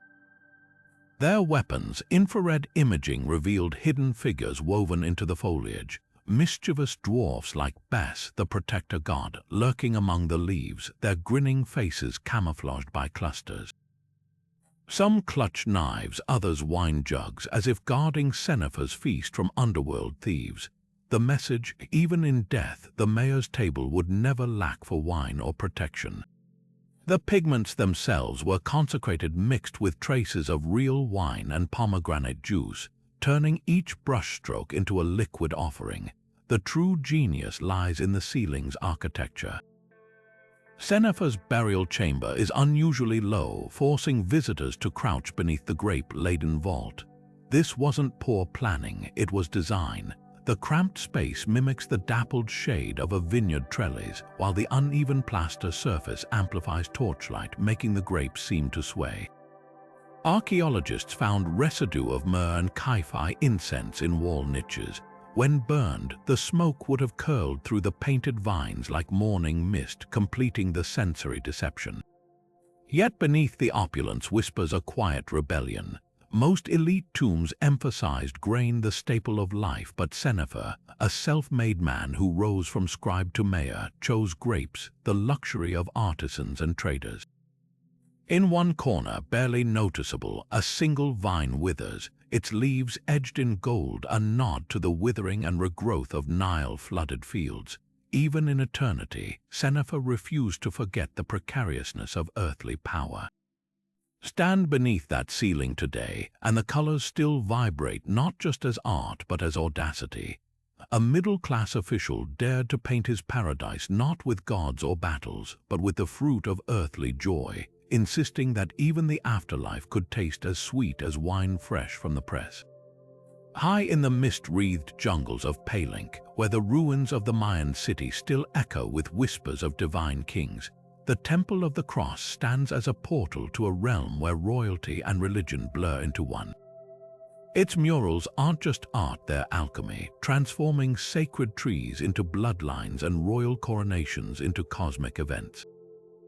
Step inside this triad temple, and the west wall assaults you with color.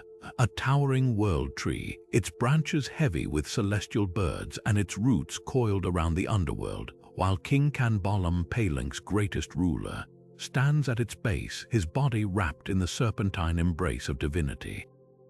But this isn't just a pretty metaphor. Every leaf, every glyph, every drop of pigment is a contract binding the king's right to rule to the very fabric of the universe. The genius of these murals lies in their duality. At first glance, the world tree is pure mythology, a lush ceiba painted in vibrant greens and blues, its trunk studded with jade ornaments. But tilt your head and the tree morphs. Its branches become the outstretched arms of the god Itzamnoj, its roots the gaping maw of the underworld serpent. Infrared imaging reveals even more secrets beneath the final layer. Early sketches show the tree's bark carved with glyphs naming Palenque's dynastic founders, turning the plant into a literal family tree. This wasn't just symbolism, it was legal documentation, proving Canbolam's lineage stretched back through time like roots through soil. Then there's the accession scene, a masterclass in political theater. Canbolam kneels as his father, Pakal the Great, crowns him with a headdress of Quetzal feathers and obsidian mirrors. The mirrors aren't decorative, they're functional, painted with reflective hematite so that in torchlight they'd catch and scatter beams like tiny stars. The message: this wasn't just a father passing power to a son, it was the sun god handing the cosmos to his heir. Even the pigments conspire in the illusion. The king's robe shimmers with Maya blue mixed with crushed pyrite, while the shadowy figures of ancestors flanking him are rendered in charcoal blended with copal resin, their forms seeming to materialize from smoke during night rituals. But the true stroke of rebellion is in the details. While most Mayan art shows rulers in static profile, Canbolam is mid-movement, his hand lifting to adjust the crown, his sandals slightly raised as if caught mid-step. This isn't stiff formality, it's a snapshot of a moment, the artist borrowing techniques from Palenque's famed stucco sculptors to capture motion in pigment. Nearby, a barely visible glyph names the artist Artok, a rare signature in Mayan art tucked like an Easter egg beside a carved bat god. Was this vanity? Or proof that even the humblest brush wielder knew their work would outlast empires? The mural's deepest secret, though, isn't in the paint, it's in the architecture. The Temple of the Cross isn't alone. It's part of a triad with the temples of the sun and foliated cross, each aligned to solstice sunrises.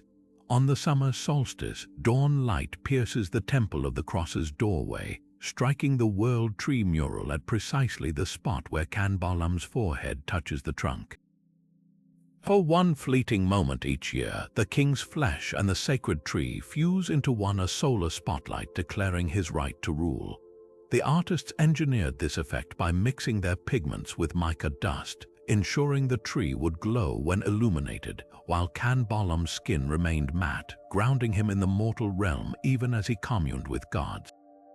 Stand before these murals today and the colors still hum with intention. The blues haven't faded, the greens still pulse like jungle leaves after rain. That's the paradox of painting. These images weren't meant for tourists or archaeologists, they were painted for the gods themselves.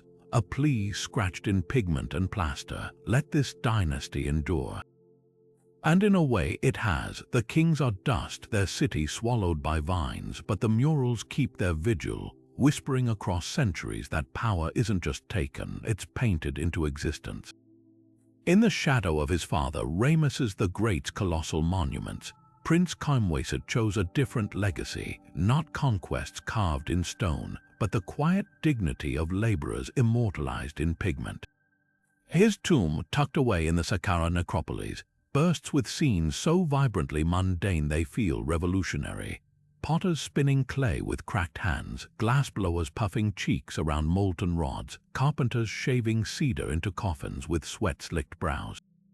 This isn't the usual parade of gods and glory. It's a love letter to the calloused hands that built empires. Look closely at the glass-blowing mural. Where royal tombs would depict generic offerings, Khanbalam's artists captured the process. The way a craftsman's shoulders tense as he twists the blowpipe, the translucent amber of cooling glass still attached to the furnace's crucible. The pigments themselves are tactile, flecks of real sand mixed into the paint for texture, malachite greens layered to mimic the play of light through thick glass. These weren't symbolic stand-ins, they were portraits. Infrared imaging reveals charcoal underdrawings where proportions were adjusted, proof that real artisans posed for these scenes, their tools and techniques documented with near ethnographic precision. Then there's the carpentry tableau, a masterclass in motion frozen mid-stroke. One man braces a plank between his feet, his chisel splitting wood grain rendered in alternating ochre and umber to show the direction of the cut. Another applies glue with a brush, its bristles splayed just so, while a boy, likely an apprentice, watches with his own tiny brush poised to learn. The hierarchy here is subtle but profound. Unlike tomb art where nobles tower over workers, these figures stand eye to eye, their labor treated as equally sacred. Even the materials whisper reverence. The blues in the wood stains aren't standard Egyptian hues, they're Aegean, traced to Minoan trade routes, acknowledging that craftsmanship transcends borders. But the true stroke of rebellion lies in the tomb's east wall. Between scenes of weaving and metalworking, Khanbalam himself sits cross-legged on a stool, not as a passive overseer but as a participant. His sleeves are rolled up, his hands stained with pigment as he grinds minerals on a pallet. This wasn't just a prince honoring artisans, it was a scholar king insisting that creation, not just conquest, was worthy of eternity. The palette's colors mirror those used in the murals themselves, a self-referential wink. The prince painted into history by the very crafts he celebrated. Most haunting are the erasures. Beneath a scene of jewelers drilling carnelian beads, faint outlines show an earlier version where Khanbalam's cartouche loomed larger. The final mural shrinks his name, centering instead the jeweler's hands cupping a finished amulet. It's as if the prince, in death, finally conceded what his father never could, that pyramids rise not by divine decree, but by the ache of muscle, the rhythm of breath, and the stubborn persistence of hands that shape the world one stroke at a time. Deep in the limestone folds of Spain's Cantabrian mountains, where damp air clings to the walls of La Pasiega cave, the past presses against the present in strokes of red ochre and charcoal.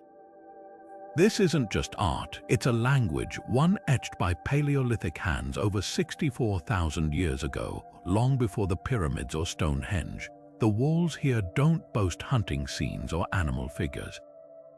Instead, they pulse with something far more mysterious: grids of red lines like tally marks, clusters of dots mapping unseen constellations, and hand stencils, palms pressed to rock, mouths spitting pigment around them, leaving ghostly negatives that whisper, "I was here." What makes La Pasiega revolutionary isn't just its age, though dating these pigments rewrote Europe's artistic timeline, but their abstraction. Unlike the lifelike bison of Lascaux, these symbols resist easy interpretation. Some resemble ladders or trees, others spiral like whirlpools or branch into fractals. Archaeologists call this the non-figurative paradox, art that doesn't represent things but perhaps ideas. A row of parallel lines might record lunar cycles, while a star-burst of dots could map a shaman's vision. The pigments themselves tell a story of persistence. Analysis reveals ochre was mixed with animal fat and cave water, rich in calcium carbonate, creating a paste that chemically bonded with the limestone, defying time as stubbornly as the meaning behind the marks. Then there are the hands, dozens of them scattered across chambers like a chorus of voices frozen mid-gesture. Some are small enough to belong to children, their fingers splayed in playful exuberance. Others lack certain digits, whether by ritual mutilation, injury, or simply folded fingers, remains debated. But the most haunting detail: many stencils overlap earlier symbols, their edges blurring into older lines. This wasn't a one-time act, it was a conversation across generations, each new hand acknowledging those who came before. The true enigma lies in the cave's architecture of meaning. Symbols cluster near natural features. Dots congregate around fissures that might have been seen as portals to the underworld. Zigzags mirror the cave's own stalactites. In Chamber D, a red rectangle frames a narrow tunnel only visible when firelight flickers at the perfect angle. Was this a map, a ritual threshold? The artists exploited the cave's acoustics too. Certain symbols appear where echoes distort voices into whispers or roars, suggesting sound itself was part of the art. Yet for all their mystery, these murals guard one undeniable truth: abstraction isn't a modern invention. When a Neanderthal, yes, Neanderthal, blowing ochre around their hand, paused to add 3 dots beneath the wrist, they weren't just decorating. They were coding something urgent enough to outlast ice ages. Whether prayer, warning, or simply the human itch to leave a mark, La Pasiega's walls remind us that the oldest art isn't about what we see, it's about what we feel across millennia in the dark. Before the weight of the double crown ever touched his brow, Horemheb's Saqqara tomb pulsed with the thunder of marching feet and the gleam of raised swords. These aren't the sanitized battle tableau of royal propaganda, they're raw, kinetic snapshots of a military genius mid-campaign, each brushstroke vibrating with the urgency of a man still elbow-deep in the grit of war. The east wall erupts with chariots at full gallop, their wheels rendered with such precision you can almost hear the axles groan under the strain. Horses mainstream behind them like comet tails, their muscles defined by strokes of hematite red and charcoal that suggest sweat-slicked hide rather than idealized forms. This is art as eyewitness account. The artists didn't just sketch soldiers, they studied them. Notice how the Nubian archers' bowstrings are painted slightly blurred, capturing the millisecond after release, while Syrian prisoners' bonds dig into wrists with anatomical accuracy. Then there's the palate's secret language. While royal tombs drowned scenes in symbolic gold and lapis, Horemheb's artists worked in earthier tones: ochre's mined from the eastern desert, blacks from charred acacia wood. The reds here aren't just pigment, they're dirt mixed with Nile clay to mirror the dust of real battlefields. Infrared scans reveal how the artists layered these hues: thin washes for distant troops, thick impasto for foreground combatants, creating an early form of perspective. But the true brilliance lies in the negative space. Unlike later pharaonic art where enemies crumble in orderly rows, Horemheb's foes fall chaotically, some mid-swing, others twisted backward, their faces contorted in individual agony. This wasn't just victory, it was chaos mastered, a general's prowess measured by the controlled pandemonium around him. Hidden in these scenes are clues to Horemheb's meteoric rise.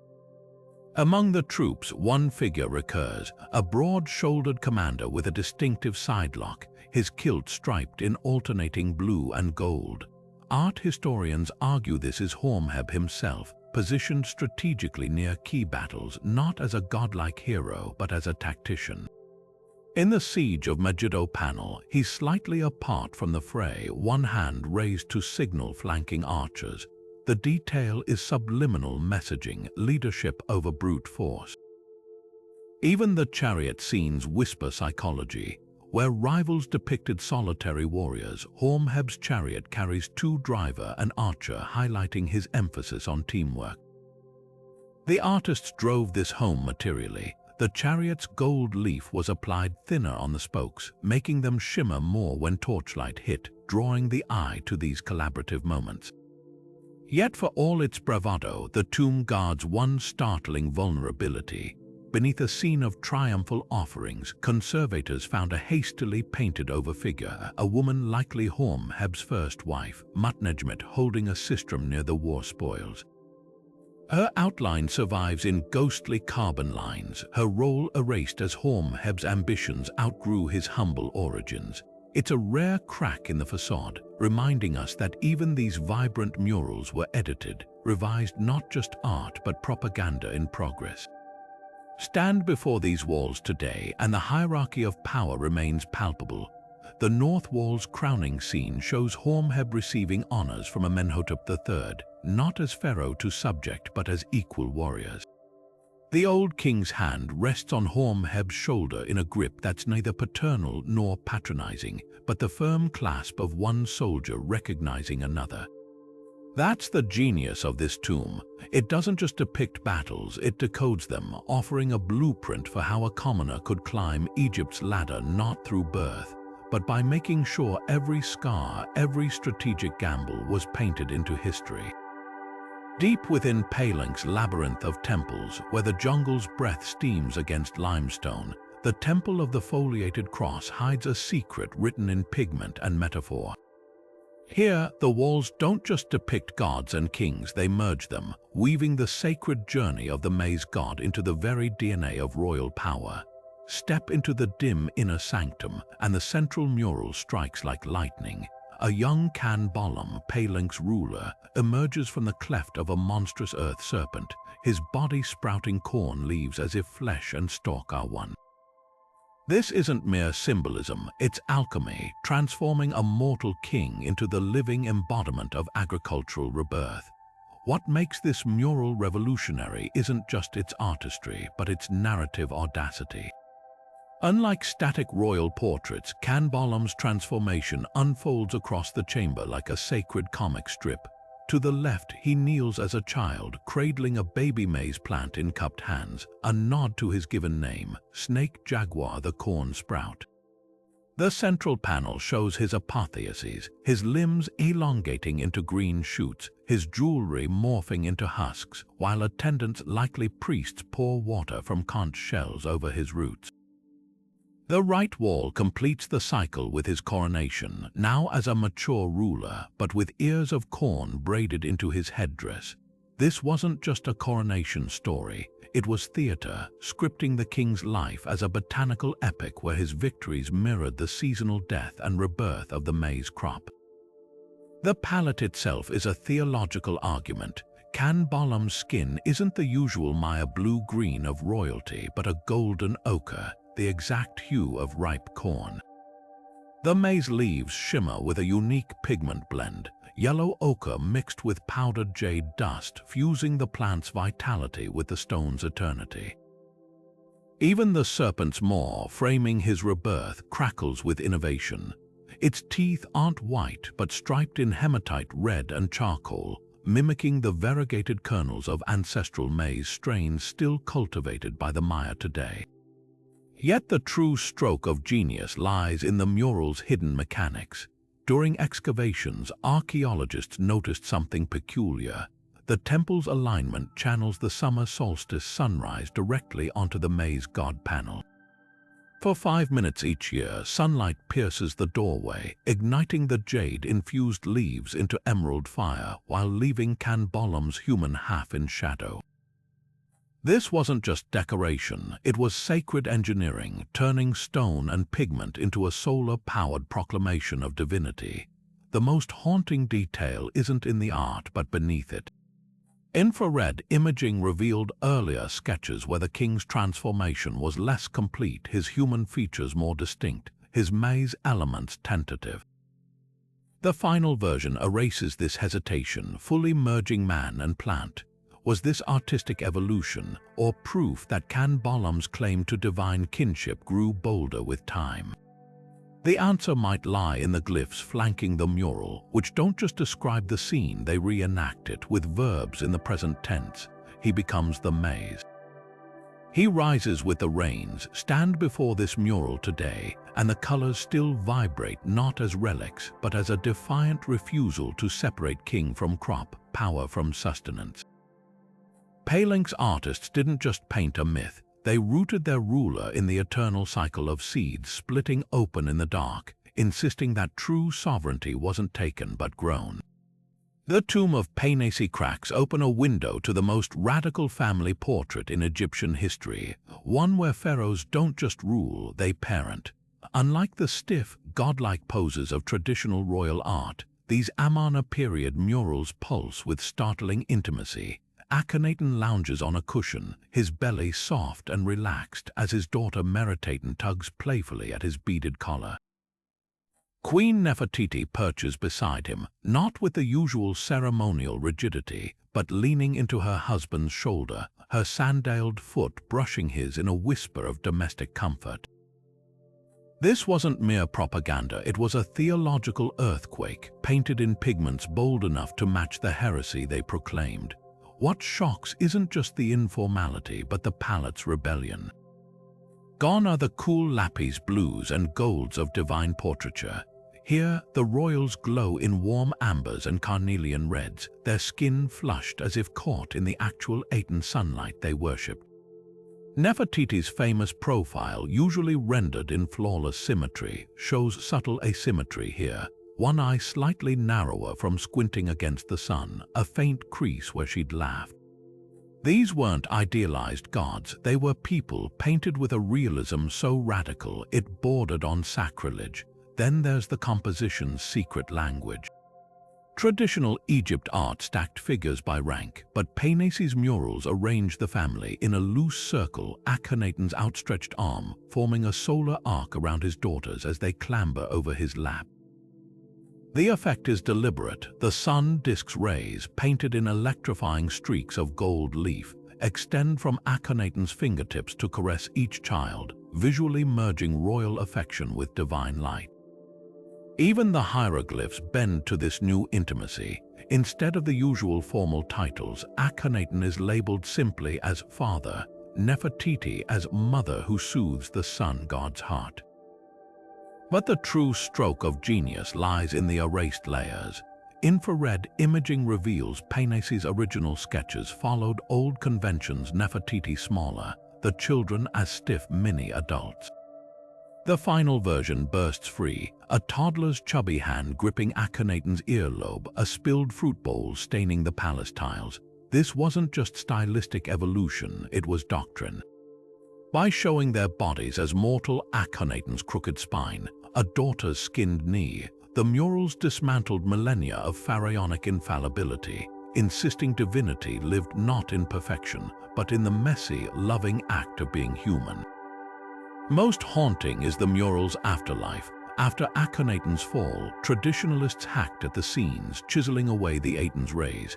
Yet they left the family untouched, as if even heresy couldn't fully erase the raw power of a father's laugh, a mother's touch, a king who dared to paint his heaven not in conquests but in cuddles.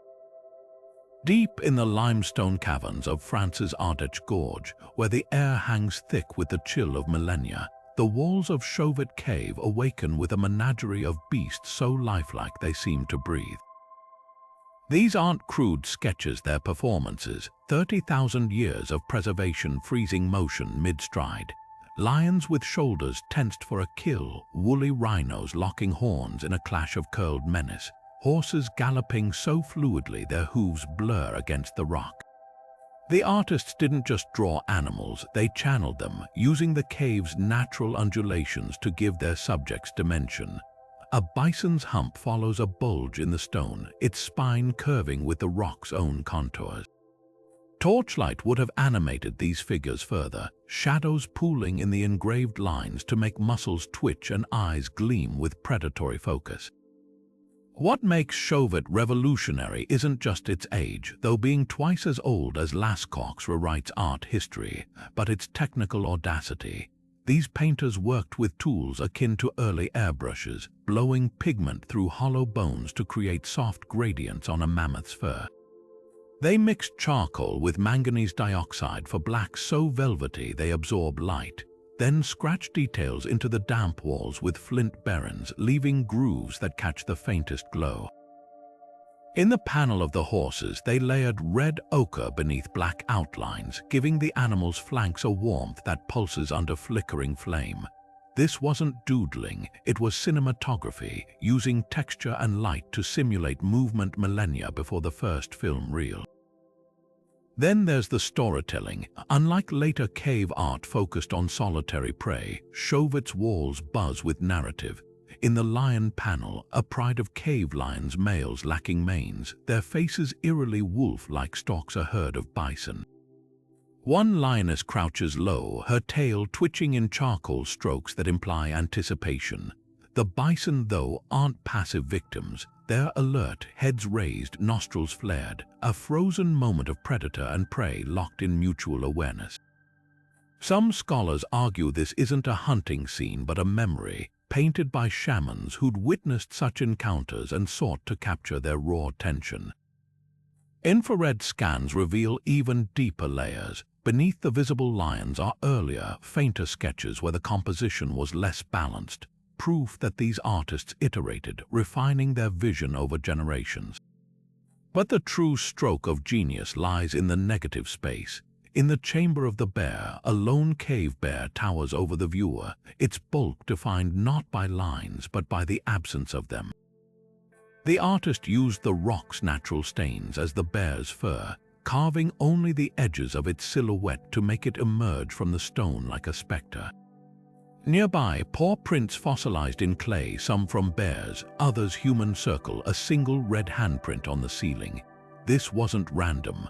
The prints were deliberately placed, their paths forming a spiral that draws the eye upward to the hand, as if guiding the viewer through a ritual. The pigments whisper secrets too. The red isn't just ochre but mixed with bear fat, binding the art to the very beasts it depicts. Most haunting are the ghosts. Throughout the cave, faint outlines of animals, megaloceros with sweeping antlers, aurochs with curved horns, appear beneath newer paintings, their forms repurposed or abandoned. In one alcove, a mammoth's outline is half erased, its body morphing into the shape of a grazing bison. Were these edits spiritual revisions, or simply new generations of artists reimagining the walls? The answer might lie in the cave's final masterpiece, a single owl, its face turned unnervingly forward, rare in Paleolithic art, its feathers rendered in stippled dots that shimmer like real plumage under moving light.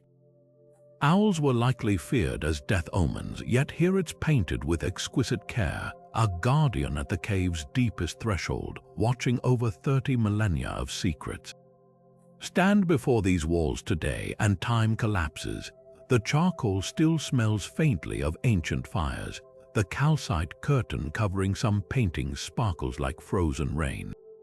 That's Chauvet's power. It doesn't just show us Ice Age art, it pulls us into the mindset of people who saw the world not as a place to dominate, but as a tapestry of fierce, fragile connections, where every stroke of pigment was a prayer to the wildness they revered. The tomb of Maya, treasurer to the boy King Tutankhamun, hides a revelation beneath its vaulted ceilings, one that glitters not with gold but with the craft of it. Step into the burial chamber, and the west wall erupts with the most detailed record of ancient goldsmithing ever found. Artisans crouched over blowpipes, their cheeks bulging as they stoke clay furnaces to molten extremes. One figure pours liquid gold into a mold shaped like a hedged crown, the white crown of Upper Egypt, his tongs gripping the crucible at precisely the angle needed to prevent bubbling. Another polishes a finished pectoral with a rag, his forearm muscles taut beneath painted ochre skin. This isn't just a depiction of labor, it's a manual, preserving techniques so precise modern jewelers have replicated them using these murals as guides. What makes these scenes extraordinary isn't just their technical accuracy, but their political audacity. Maya served during the Amarna Revolution, when Akhenaten's sun cult banned traditional imagery. Yet here, in the wake of that heresy's collapse, the goldsmiths aren't crafting Aten's abstract solar discs, they're resurrecting the old gods. Horus's falcon emerges from a crucible, its wings chased with granulation. Anubis's jackal head is being inlaid with lapis, the stone's veins mimicking star-speckled night skies. Every hammer stroke in these murals is a reclaiming of identity, a visual manifesto that craftsmanship could restore what dogma had shattered. The pigments themselves whisper secrets of this restoration.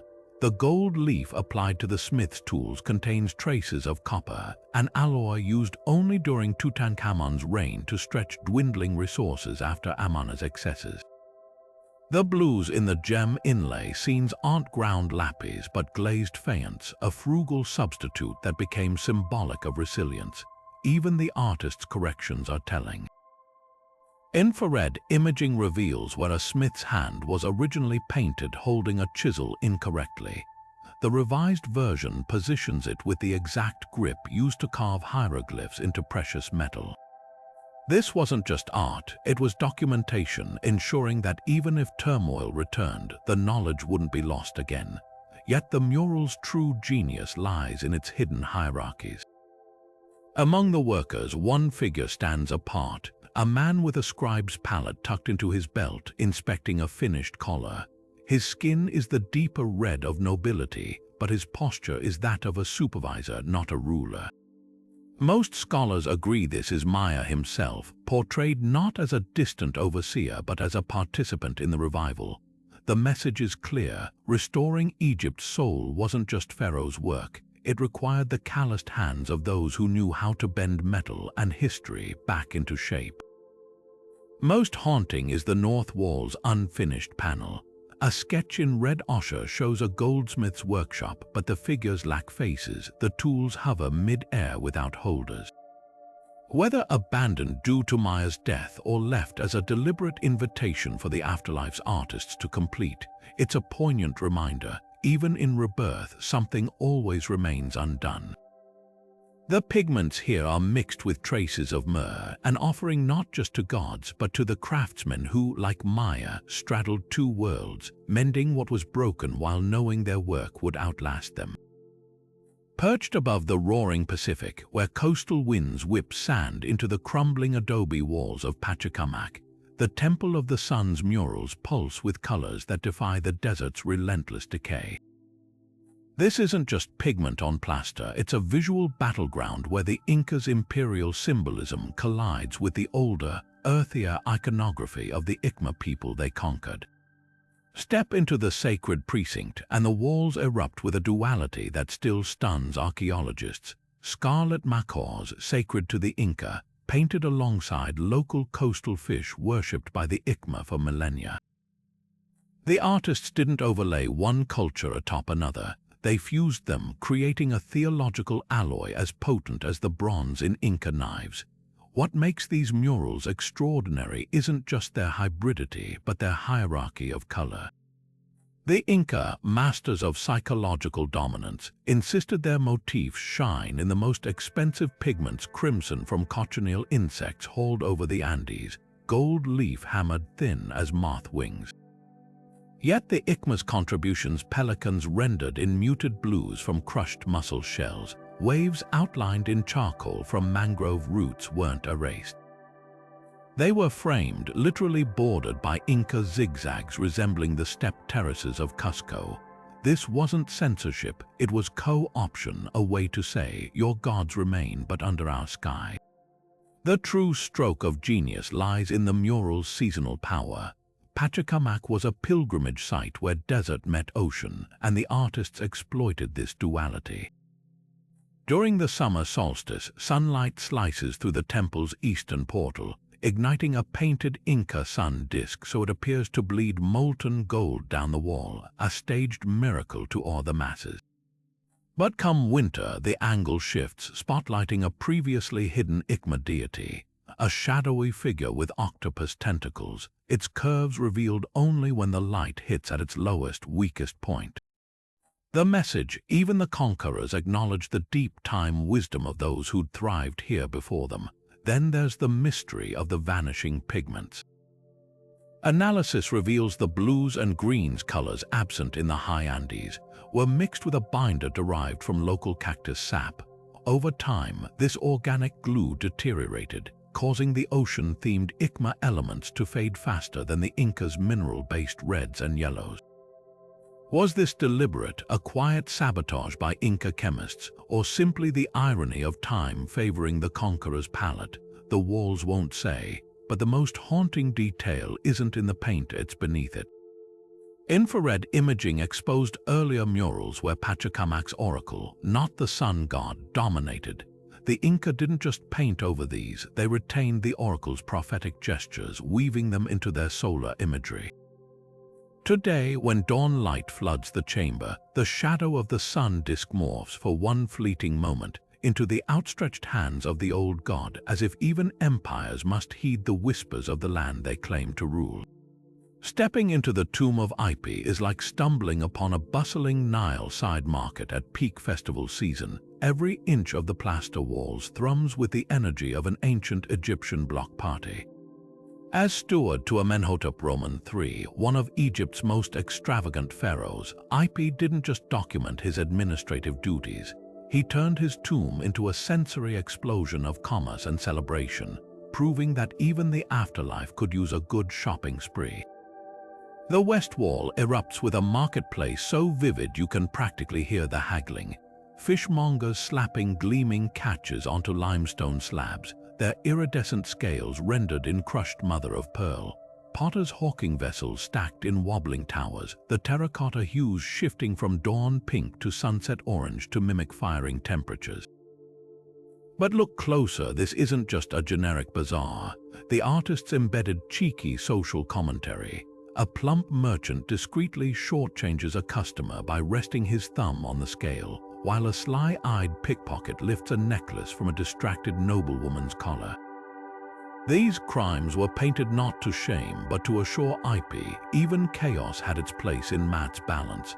Then there's the festival scene, a masterclass in capturing movement. Musicians rattle sistrums with wrists snapped back mid-shake, their pleated linen dresses swirling like whipped cream. Dancers arch backwards in impossibly limber poses, their braided wigs flying sideways to emphasize momentum. The real stroke of genius, the artists used the tomb's natural cracks to their advantage. A fissure in the plaster becomes the exaggerated gap between a juggler's hands and his airborne grapes, making the fruit seem forever suspended. Even the pigments conspire in the illusion. Analysis reveals the dancers' red sashes were mixed with ground pomegranate juice, a nod to the festival's intoxicating excesses, while the gold leaf on their collars was applied in jagged, uneven strokes to catch torchlight erratically, mimicking firelight flicker at an outdoor revel. What makes Ipi's murals revolutionary isn't just their vibrancy, but their inclusivity. Unlike elite tombs fixated on nobility, these walls teem with ordinary lives. A tattooed Nubian nanny bounces a giggling toddler on her hip. A Syrian trader unfurls bolts of fabric so vividly patterned you can trace the woven threads. Infrared scans exposed something even more radical. Beneath the final layer, initial sketches showed these figures smaller and less detailed. The finished versions amplify them, the trader's hands enlarged to showcase calluses, the nanny's smile lines carefully etched. This wasn't just artistic evolution, it was a political statement from a steward who understood Egypt's wealth flowed from its people. The palette itself is a global trade ledger. The deep purples come from Minoan murex shells, the lapis blues from Afghan mines, exotics only someone of IP's rank could afford. Yet the artists subverted expectations by using these luxury pigments on commoners. A weaver's shawl glows with the same Phoenician purple as a priest's robe, and a brewer's kilt shimmers with malachite green typically reserved for goddesses. This leveling of artistic privilege whispers that in IP's ideal afterlife, craftsmanship trumped caste. Most haunting is the north wall's unfinished panel. A sketched procession of offering bearers trails off mid-stride, their outlines frozen in red ochre. Some scholars argue the tomb was rushed after IP's unexpected death, but the empty spaces feel intentional, like a steward who left room at the table for guests yet to arrive. That's the magic of this tomb. It doesn't just depict eternity, it throws open the doors and yells, "The party's here, bring your own wine." Rising from the sun-baked plains of Mesopotamia like a ghost in the desert wind, the White Temple of Uruk holds fragments of a revolution, not in clay or cuneiform but in pigment. These aren't just the oldest murals in Mesopotamia, they're humanity's first known attempt to tell stories on walls, transforming sacred space into a canvas for cosmic drama. Step inside the temple's ruined sanctum, and the remnants of these 5,000-year-old frescoes still whisper their tales. Processions of priests with eagle-like faces carrying baskets of offerings, their figures rendered in stark black and white against the once gleaming gypsum plaster that gave the temple its name.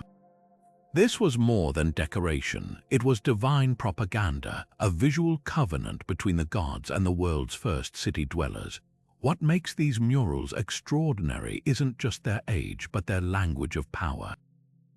Unlike earlier cave art or scattered symbols, the White Temple scenes unfold with deliberate sequence. A priest approaches an altar, hands raised. A deity, likely Inanna, her identity lost to time, receives gifts. A river of stylized waves flows beneath them, symbolizing the life-bringing Euphrates.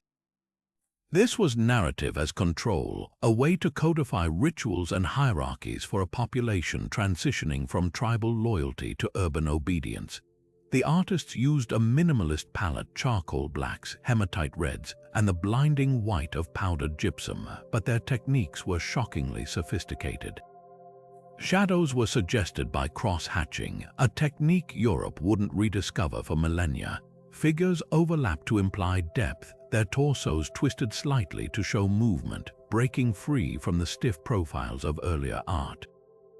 Then there's the mystery of the missing colors. Infrared analysis reveals something startling, traces of a vibrant blue-green pigment in the crevices of carved niches. This wasn't just any hue, it was copper-based, likely ground from malachite or azurite traded across the Zagros Mountains. Why focus on monochrome murals when precious colors were available? The answer might lie in the temple's floor. Excavators found hundreds of crushed mollusk shells, their innards rich in purple dye.